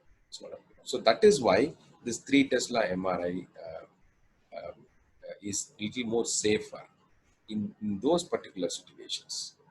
Okay. So that's the difference between the internal devices within this 3 implants: Sonata, Concerto, and the Synchrony. Right. Now this is how you read. So the first one is the internal implant. The second one is the sound processor. If you look at this one,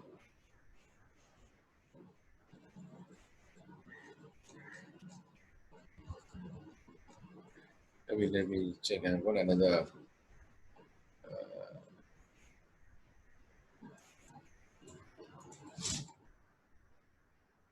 Okay, so let's go back to other question. Where is this question?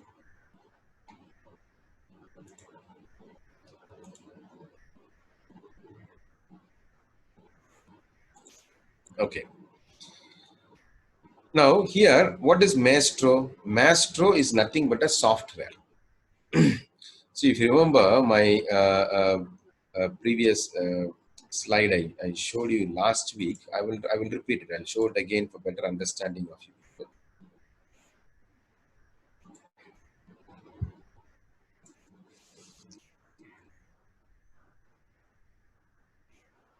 No, it's somewhere here. Okay. Now,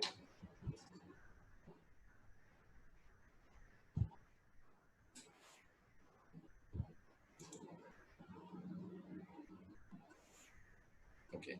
Now, if you look at this slide, I told you this is a sound processor. Of course, this is a nuclear sound processor. Very similarly, you can connect any sound processors. This, if you have to do mapping, when you do mapping, okay, this is connected to an interface. This is an interface. Okay, this interface is connected to the computer. So your audiologist will use the computer to do mapping. And if you observe it, there is a interface between the computer and the sound processor. There are different types of interfaces. This is a CPI, which is an older interface, bigger one. Nowadays, you have a PPS, which is a small box, an interface. Right. Now, if you look at Medel, the interface used by the Medel is called the MAX. So the sound processor is connected to the MAX. MAX is connected to the computer. But to program, you need a software. Without software, how will you program? Okay.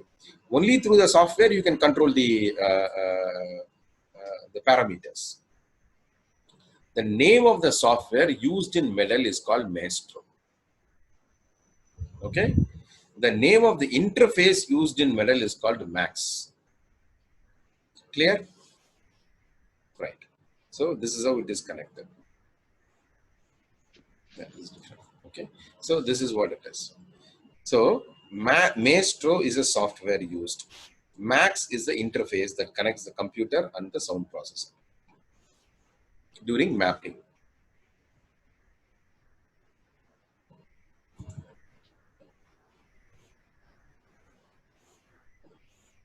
Okay.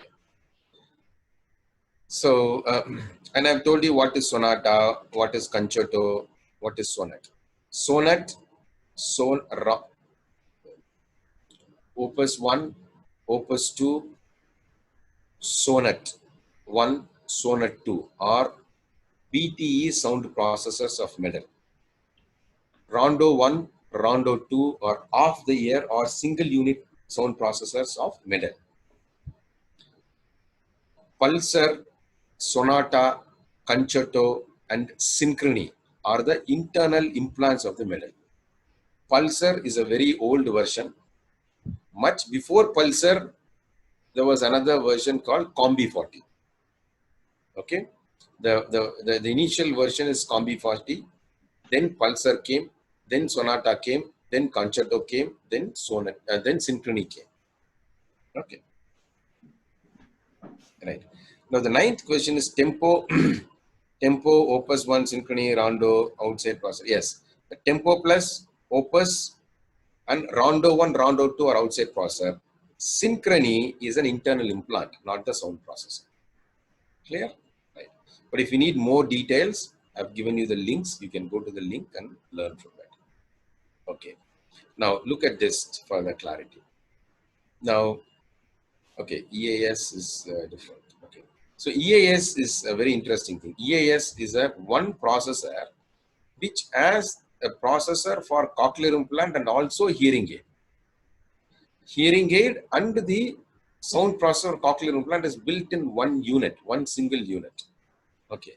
Now, why is this like this? Because some patients will have good hearing in low frequencies and poor hearing in high frequencies. So in those kind of patients, you have to put an electrode only for the high frequencies and restore the hearing in the low frequencies and use hearing aids. This is called the electroacoustic stimulation. Electroacoustic stimulation. We have done electroacoustic stimulation to a lot of patients.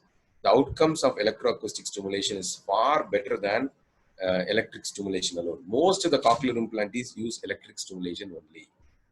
Okay, and that is because they can only electric stimulation will benefit them. Some patients may benefit with both electric and acoustic at the same time.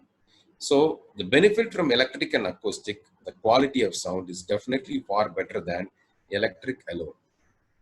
Okay, so which means we cannot do electroacoustic stimulation to all the patients. That is why I told you the selection of the device, the model of the device is based on the patient need, not based on any brand.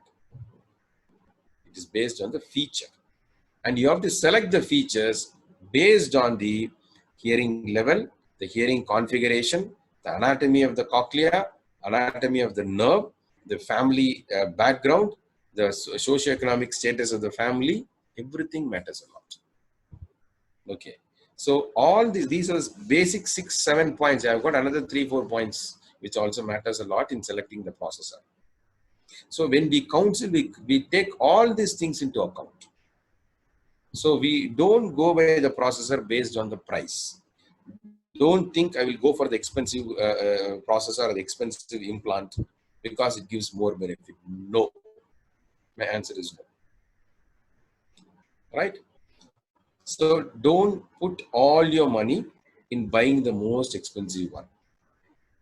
I'm saying this not because expensive ones are bad, not because they're bad, but I'm trying to tell you, don't have the concept only if you buy the most expensive one, your child will have more benefit. No. Imagine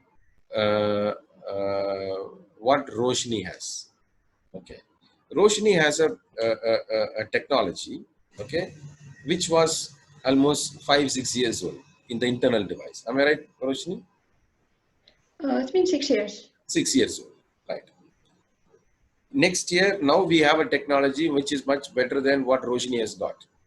Does it mean somebody who is receiving the technology, what Roshni did not get at that point of time, will do much better than Roshni? No. So whether they do better than Roshni, poorer than Roshni, or equal to Roshni depends upon various factors, not depends on the device or the device alone. Not depends on the device. So I have a patient his name is Yash. Many people might have known him. He received implant in the year 2001 or 2002, something like that. Right. So he was implanted when he was 2 years old. Okay. And that kid is now almost 20 years now. He must be 20 or 22 years. 22 years now. 22, 22. Yeah, 22 years now. So he is now studying in IIT Kanpur. Okay.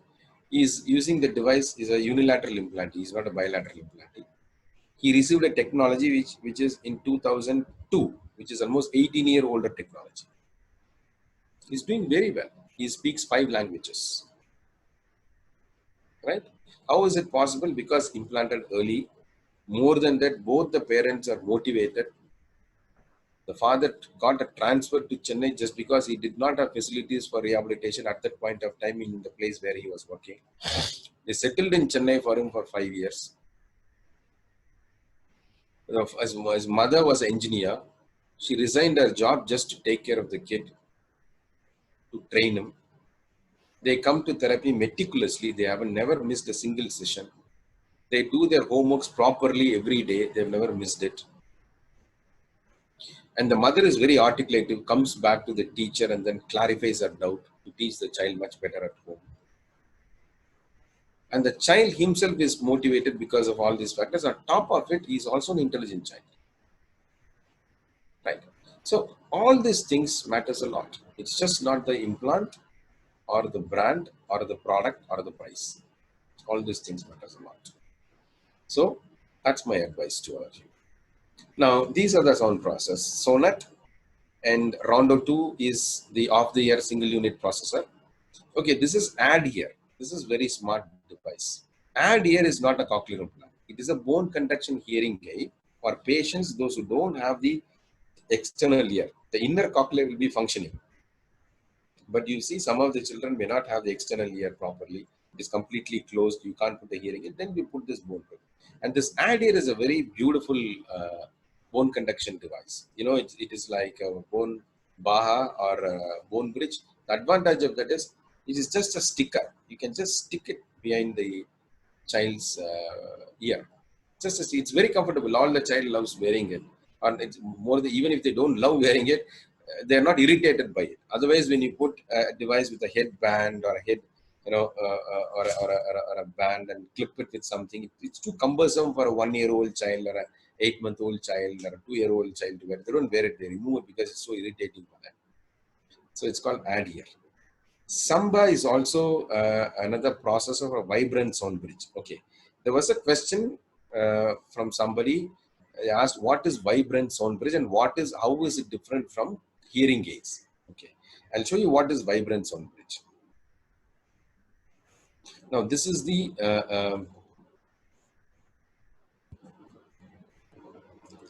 vibrant sound bridge. Okay, now this is, everything is like an implant, but if you look at this particular component, it's too I don't think it's very clearly visible.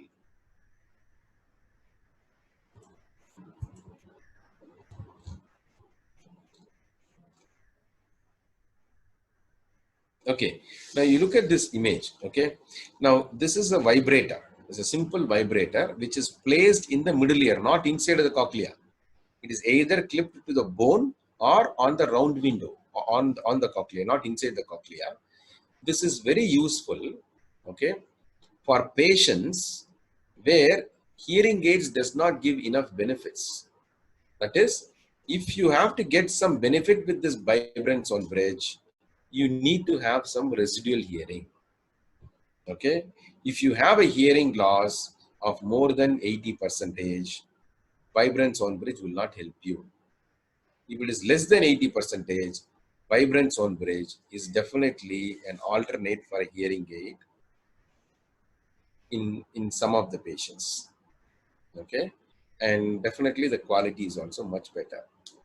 Okay, so vibrant sound bridge is for patients with a hearing loss, sensorineural hearing loss of less than 70% grossly, and it is also a device for some patients with atresia of the external ear, of the middle ear, external ear. It is also another interesting thing that you can use it. If the middle ear is perfect, you can use it. And nowadays, even if the bones are not very well preserved, you can also put this device on the round window. So this is a vibrator. It's basically a vibrator. Okay. Cochlear implant delivers electrical signal. This gives mechanical signal. That's it.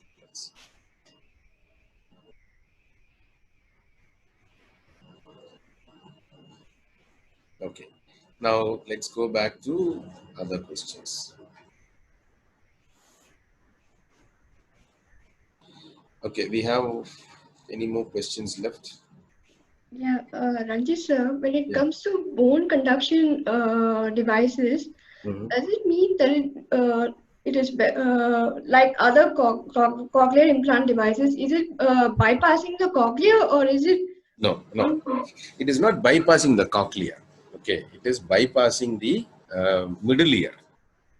Bone conduction devices bypass the middle ear. If the benefit from the bone conduction is as good as the residual hearing in the cochlea. Only if the cochlea is functioning normal, bone conduction devices will help. If the cochlea is not behaving normally, bone conduction hearing aids will not help. So, which also means you can put a powerful bone conduction device. When you use a powerful bone conduction device, it can support a hearing loss of up to 45 dB to 50 dB. Beyond that, bone conduction devices will not give much benefit.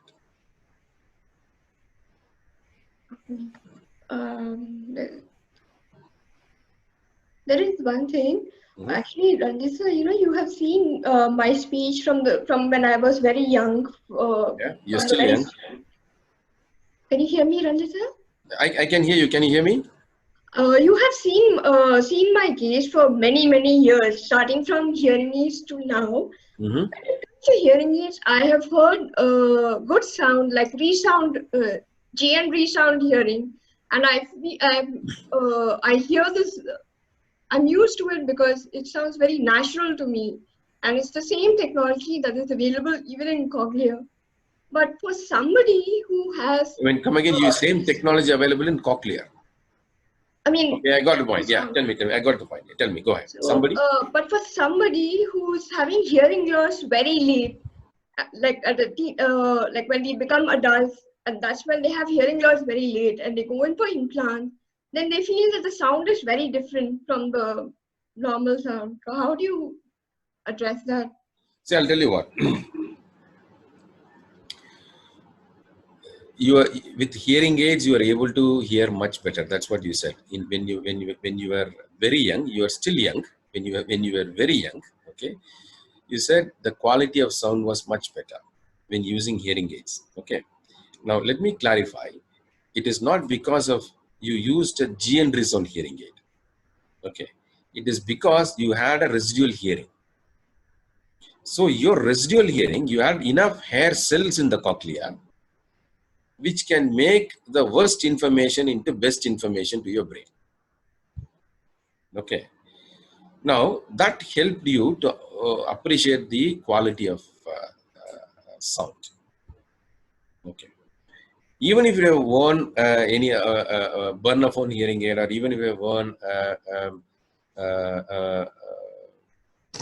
bell tone hearing aid, or even if you are wearing a phonak hearing aid, you would have still got the same amount of benefit. There's nothing to do with the GN or this company or any specific company. The advantage is the credit is to the hair cells, surviving number of hair cells in your ear. Okay, that is your case. Now, there's another point. You said that the GN is also with cochlea. No, I think the GN has nothing to do with the quality of hearing what you had earlier. I told you that brand did not. I will not give credit to the GN result. Now, I'll give credit to you residual hearing. Similarly, when you said the GN is with cochlea, now understand the GN has shared some of their acoustic processing features to cochlea. That's all. That's it. They collaborated, right?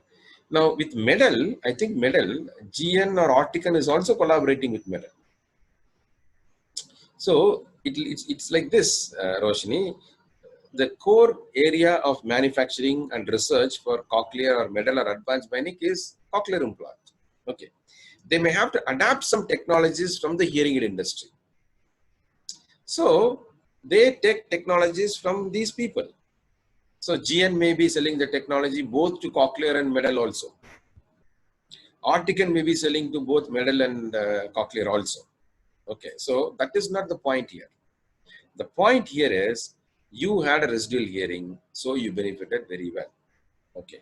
Now another patient, you said, he received an implant and he did not appreciate the sound well. Correct? Correct. Right. So that is because he is different from you. That is why, if you remember, if you relate to what I said earlier, the choice of the device should be patient, case by case. Cannot be generalized. Clear. So we should see what is suitable for that particular subject. We should have provided that to him. Okay. So that is how it has to be decided. And you might have had good residual hearing. He might have not had good residual hearing in his childhood. That also impacts the perception. Clear. So never compare child A and child B, and please don't give credit to any company for this comparison. Right. Clear. The credit. I'm not talking about any specific company here. All the companies. The credit should go to the patient.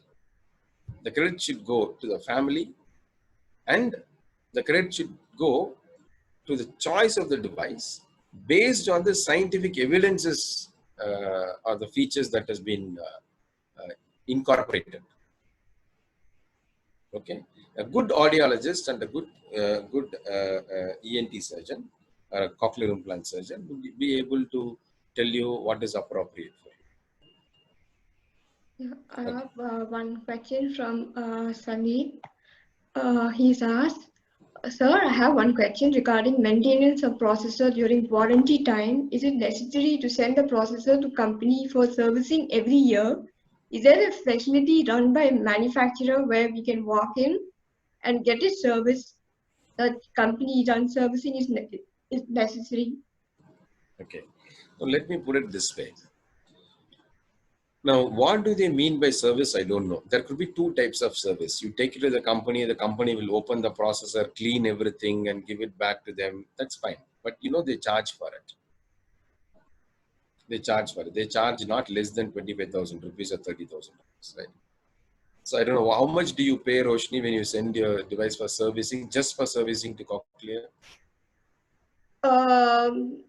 So far, I have never had a service beyond the warranty time. Most of my servicing has been within the warranty. But from what I know is that after the warranty expires, then I would have to pay about 29,000 rupees per processor. Okay, so that's the service charge that you will have to pay. But apart within the warranty time, a company also don't recommend for any service for that matter. But if you insist on service, I really don't know whether the company is going to charge you for that. Okay. Now, because all the company says you don't need to service a processor for 3 years, right? That is why they have given the warranty. Am I right?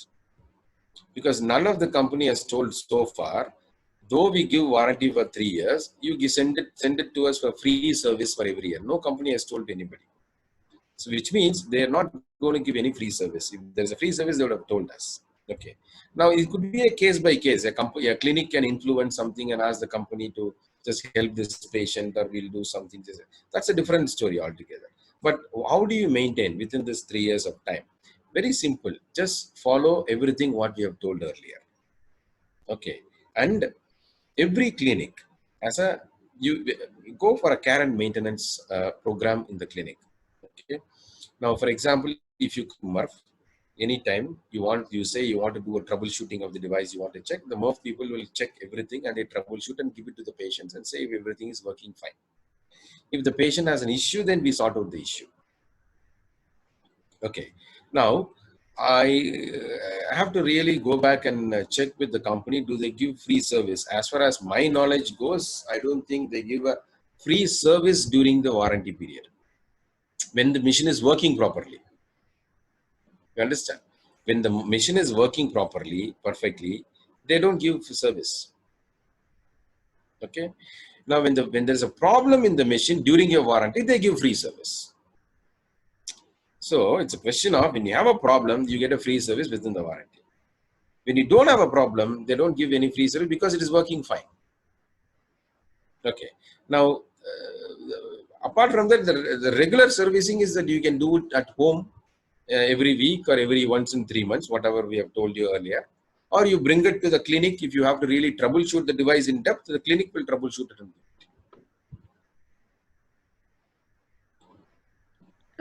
Okay, there's this last question from Mr. Vivek Weber from Chennai, where he's asked whether when traveling to MERF, do they need a pass to purchase disposable batteries? Yeah, we are providing pass nowadays. So what they have to do is they'll have to send a mail to us, or they call us, or speak to us. We prepare a pass and give it to them. So anybody who needs a pass, just be in touch with us. We can provide a pass for you to come. That's no issues. We have been giving it and people have been coming and taking it from us. Okay. We'll prepare a pass and then we'll send it by email to them. They just take a printout of that and they can keep it with them. In case if any police or curfew is blocking them, they can show this pass and tell them that they're going to hospital for that. But however, even if you don't have a pass, I'll tell you a simple method. Simple method. Okay. Take the patient's file. You have the patient file with you, right? This patient file is enough for you to go, pass through. Okay. Provided that you are passing in that particular direction. You can't take the file and travel everywhere. They will not allow you. Okay. In emergency, if you can't get a pass immediately, it's at 8 o'clock in the evening, you want to come because something is going on, just take the file and come. And in case if you have a problem with the police or something, if they still don't believe you with seeing the file, just give us a call and we'll speak to them. But the most advisable thing is just take a pass, we'll provide pass. Okay. Now, I'll quickly tell you the last and the most important thing, what somebody was asking me about different types of electrodes, right? That was the only question which is pending. Am I right, Roshni? Roshni? Yes, sir. Yes, sir. I think somebody was asking me about different types of electrodes. Yeah. Could you explain about the different? Yes, I will tell you now. That I will tell about the electrodes. Okay.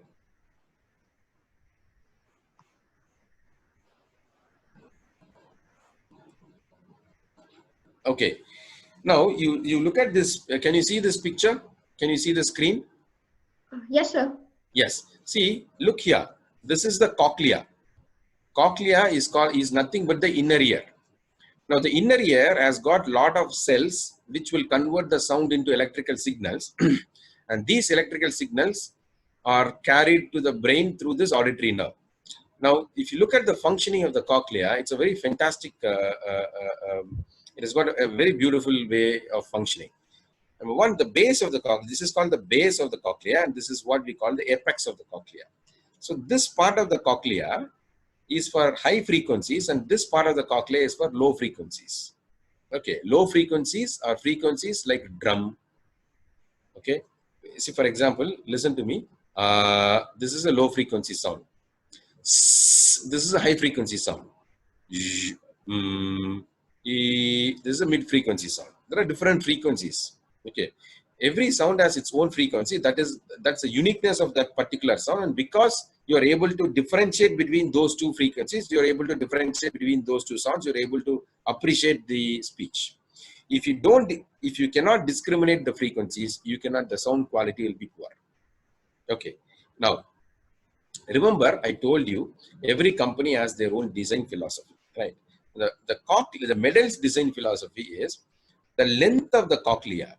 The length of the cochlea is almost 30 to 32 millimeters, approximately 32 millimeters in length.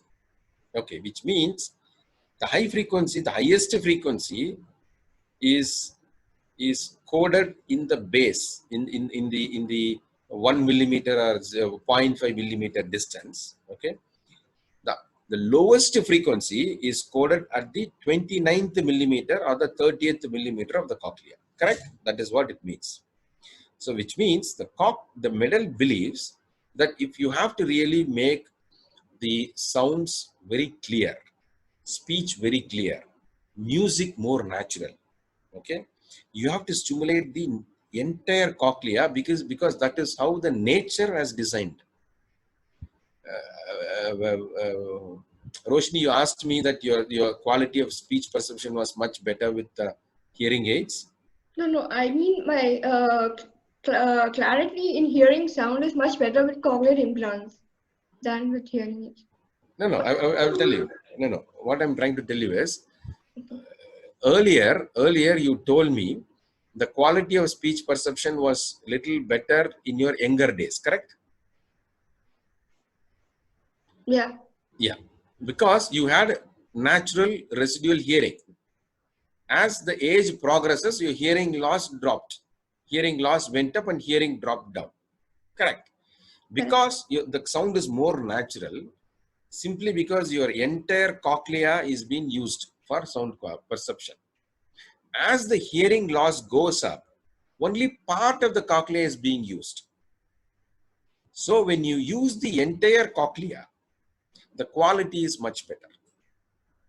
That is what the concept, which is a quite natural concept. So the Medel believes in the concept of complete cochlear coverage. That is number one. So they have electrodes with varying length, okay, which you can even go up to 30 millimeters of the cochlea, 28 millimeter of the cochlea. They also have electrode which is only up to 20.9 millimeter of the cochlea. You see this one.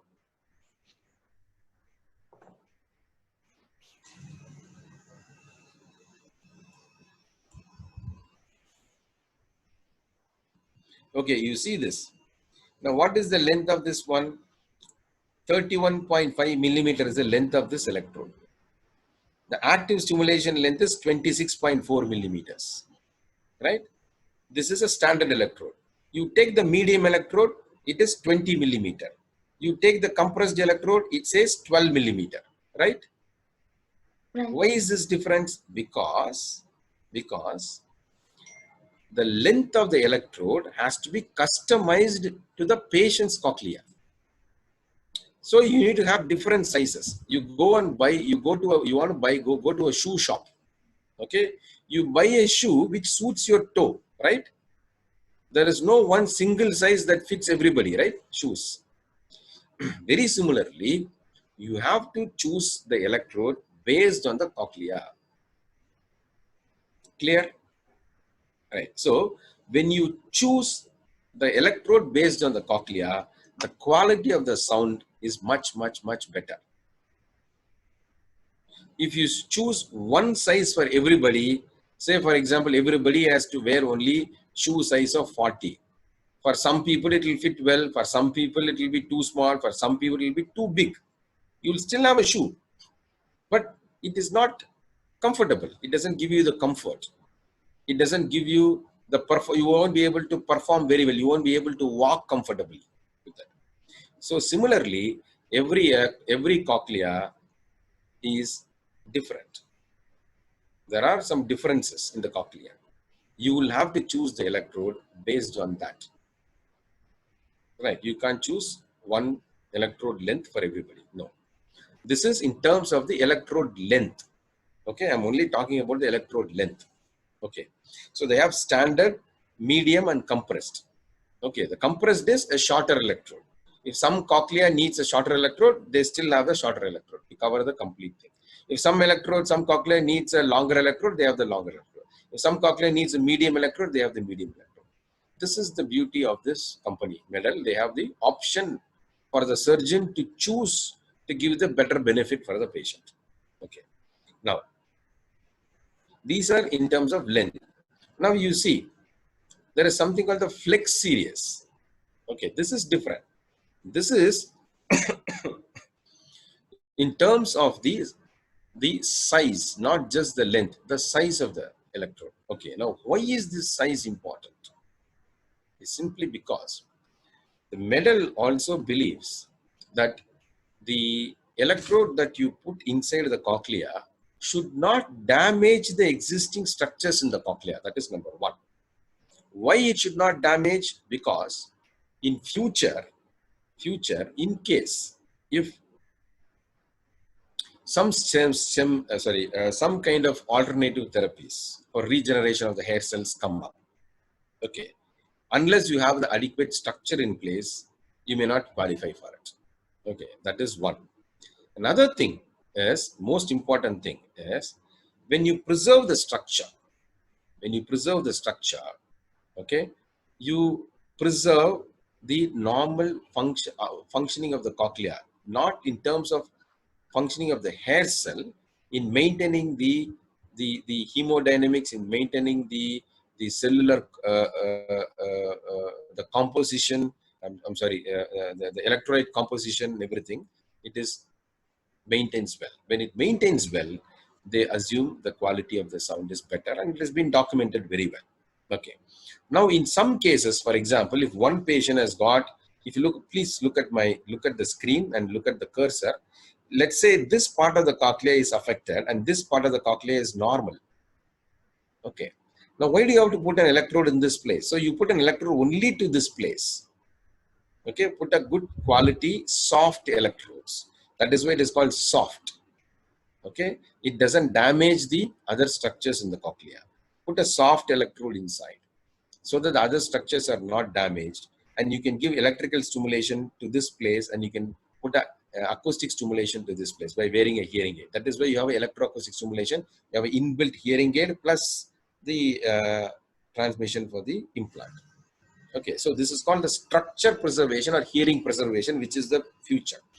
Now in MERF, we have do the structure and hearing preservation in patients where we feel that it should be preserved. Okay. We also use a lot of intraoperative electrophysiological monitors to see whether the structure is preserved during the surgery. Okay. That is also possible. We can do that. Now, the reason why I'm telling this point is that this gives the quality, the size, decides the size and the quality of the electrode. The electrode is so soft so that it doesn't damage. So you have the flex, you see the flex 28. Flex 28 is a 28 millimeter electrode with a soft electrode. Flex 31 is a 31 millimeter electrode which is soft. Flex 24 is a 24 millimeter electrode which is soft. Flex 20 is a flexible electrode for 20 millimeter. Flex 24 is a flexible electrode for 24 millimeter, and Flex Soft is the softest electrode available in the market, which you can even penetrate up to 30, which you can insert it up to 30 millimeters. So what all those things mean is, and there is something called the Form 24. Okay. Now the Form 24, if you look at this one, see this part of the Form 24 is bigger. Look at this area. This is wider than this. Okay. Now why is this wider? For thickness.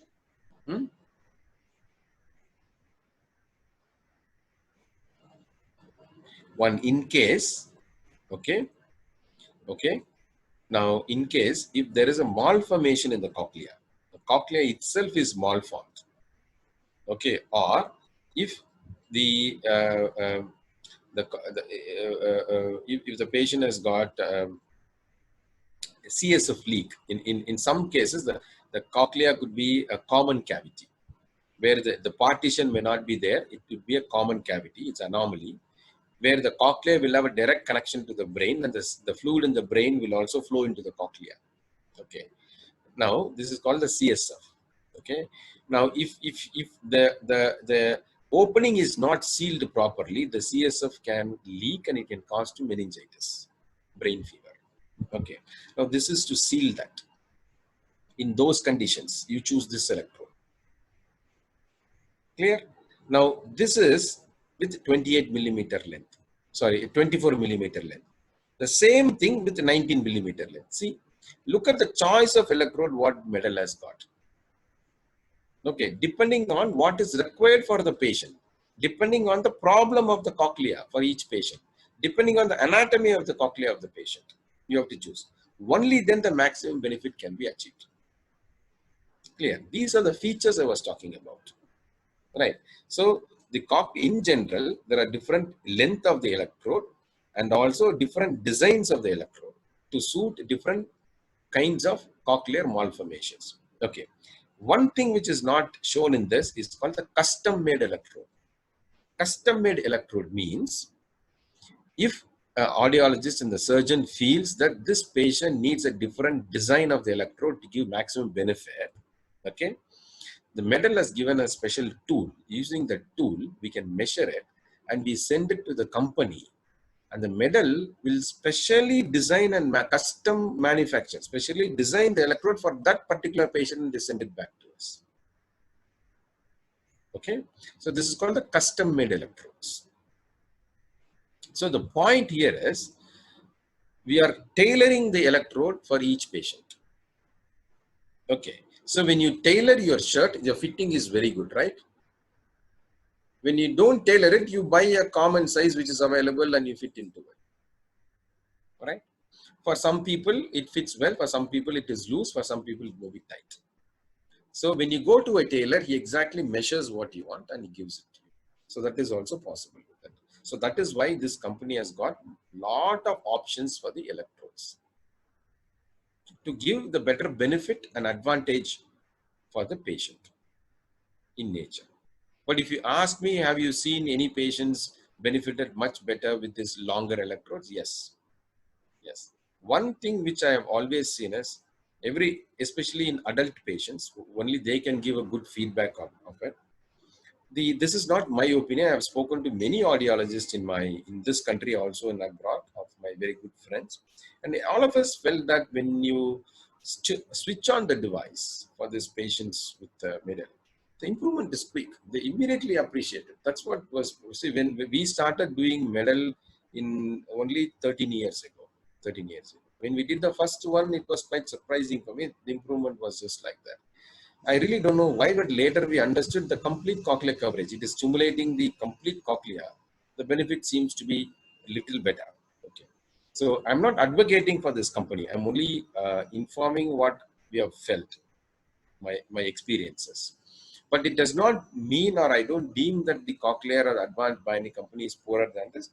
They're also equally good in their own ways. They have their different ways of thing. They have the Medel as a different thing. And this is the advantage of Medel. This is one of the advantage of Medel which I wanted to highlight because somebody has asked this question to me. Is this clear, Roshni? Does it explain? Yeah, it's all well explained. Thank you, Ranjith sir. So I think we have already almost 2 hours and 30 minutes have gone. Almost we have deliberated for 2.5 hours. So if you have any questions, I'm happy to take questions now. Or if you all feel tired and you want to get back, if you reserve any of your questions for the next class, please contact us. We'll be happy to support you as well. Well, thank you so much, Ranjith sir, and thank you to all the audience here who have attended the webinar today. And you will be informed of the YouTube link very soon once it's uploaded. And any more questions that you need to ask, please email me, and I will have it forwarded to Ranjith sir, and they will be answered and given back. Thank you so much, everybody. Thank you, Ranjith sir. Thank you, Roshni. Thank you very much.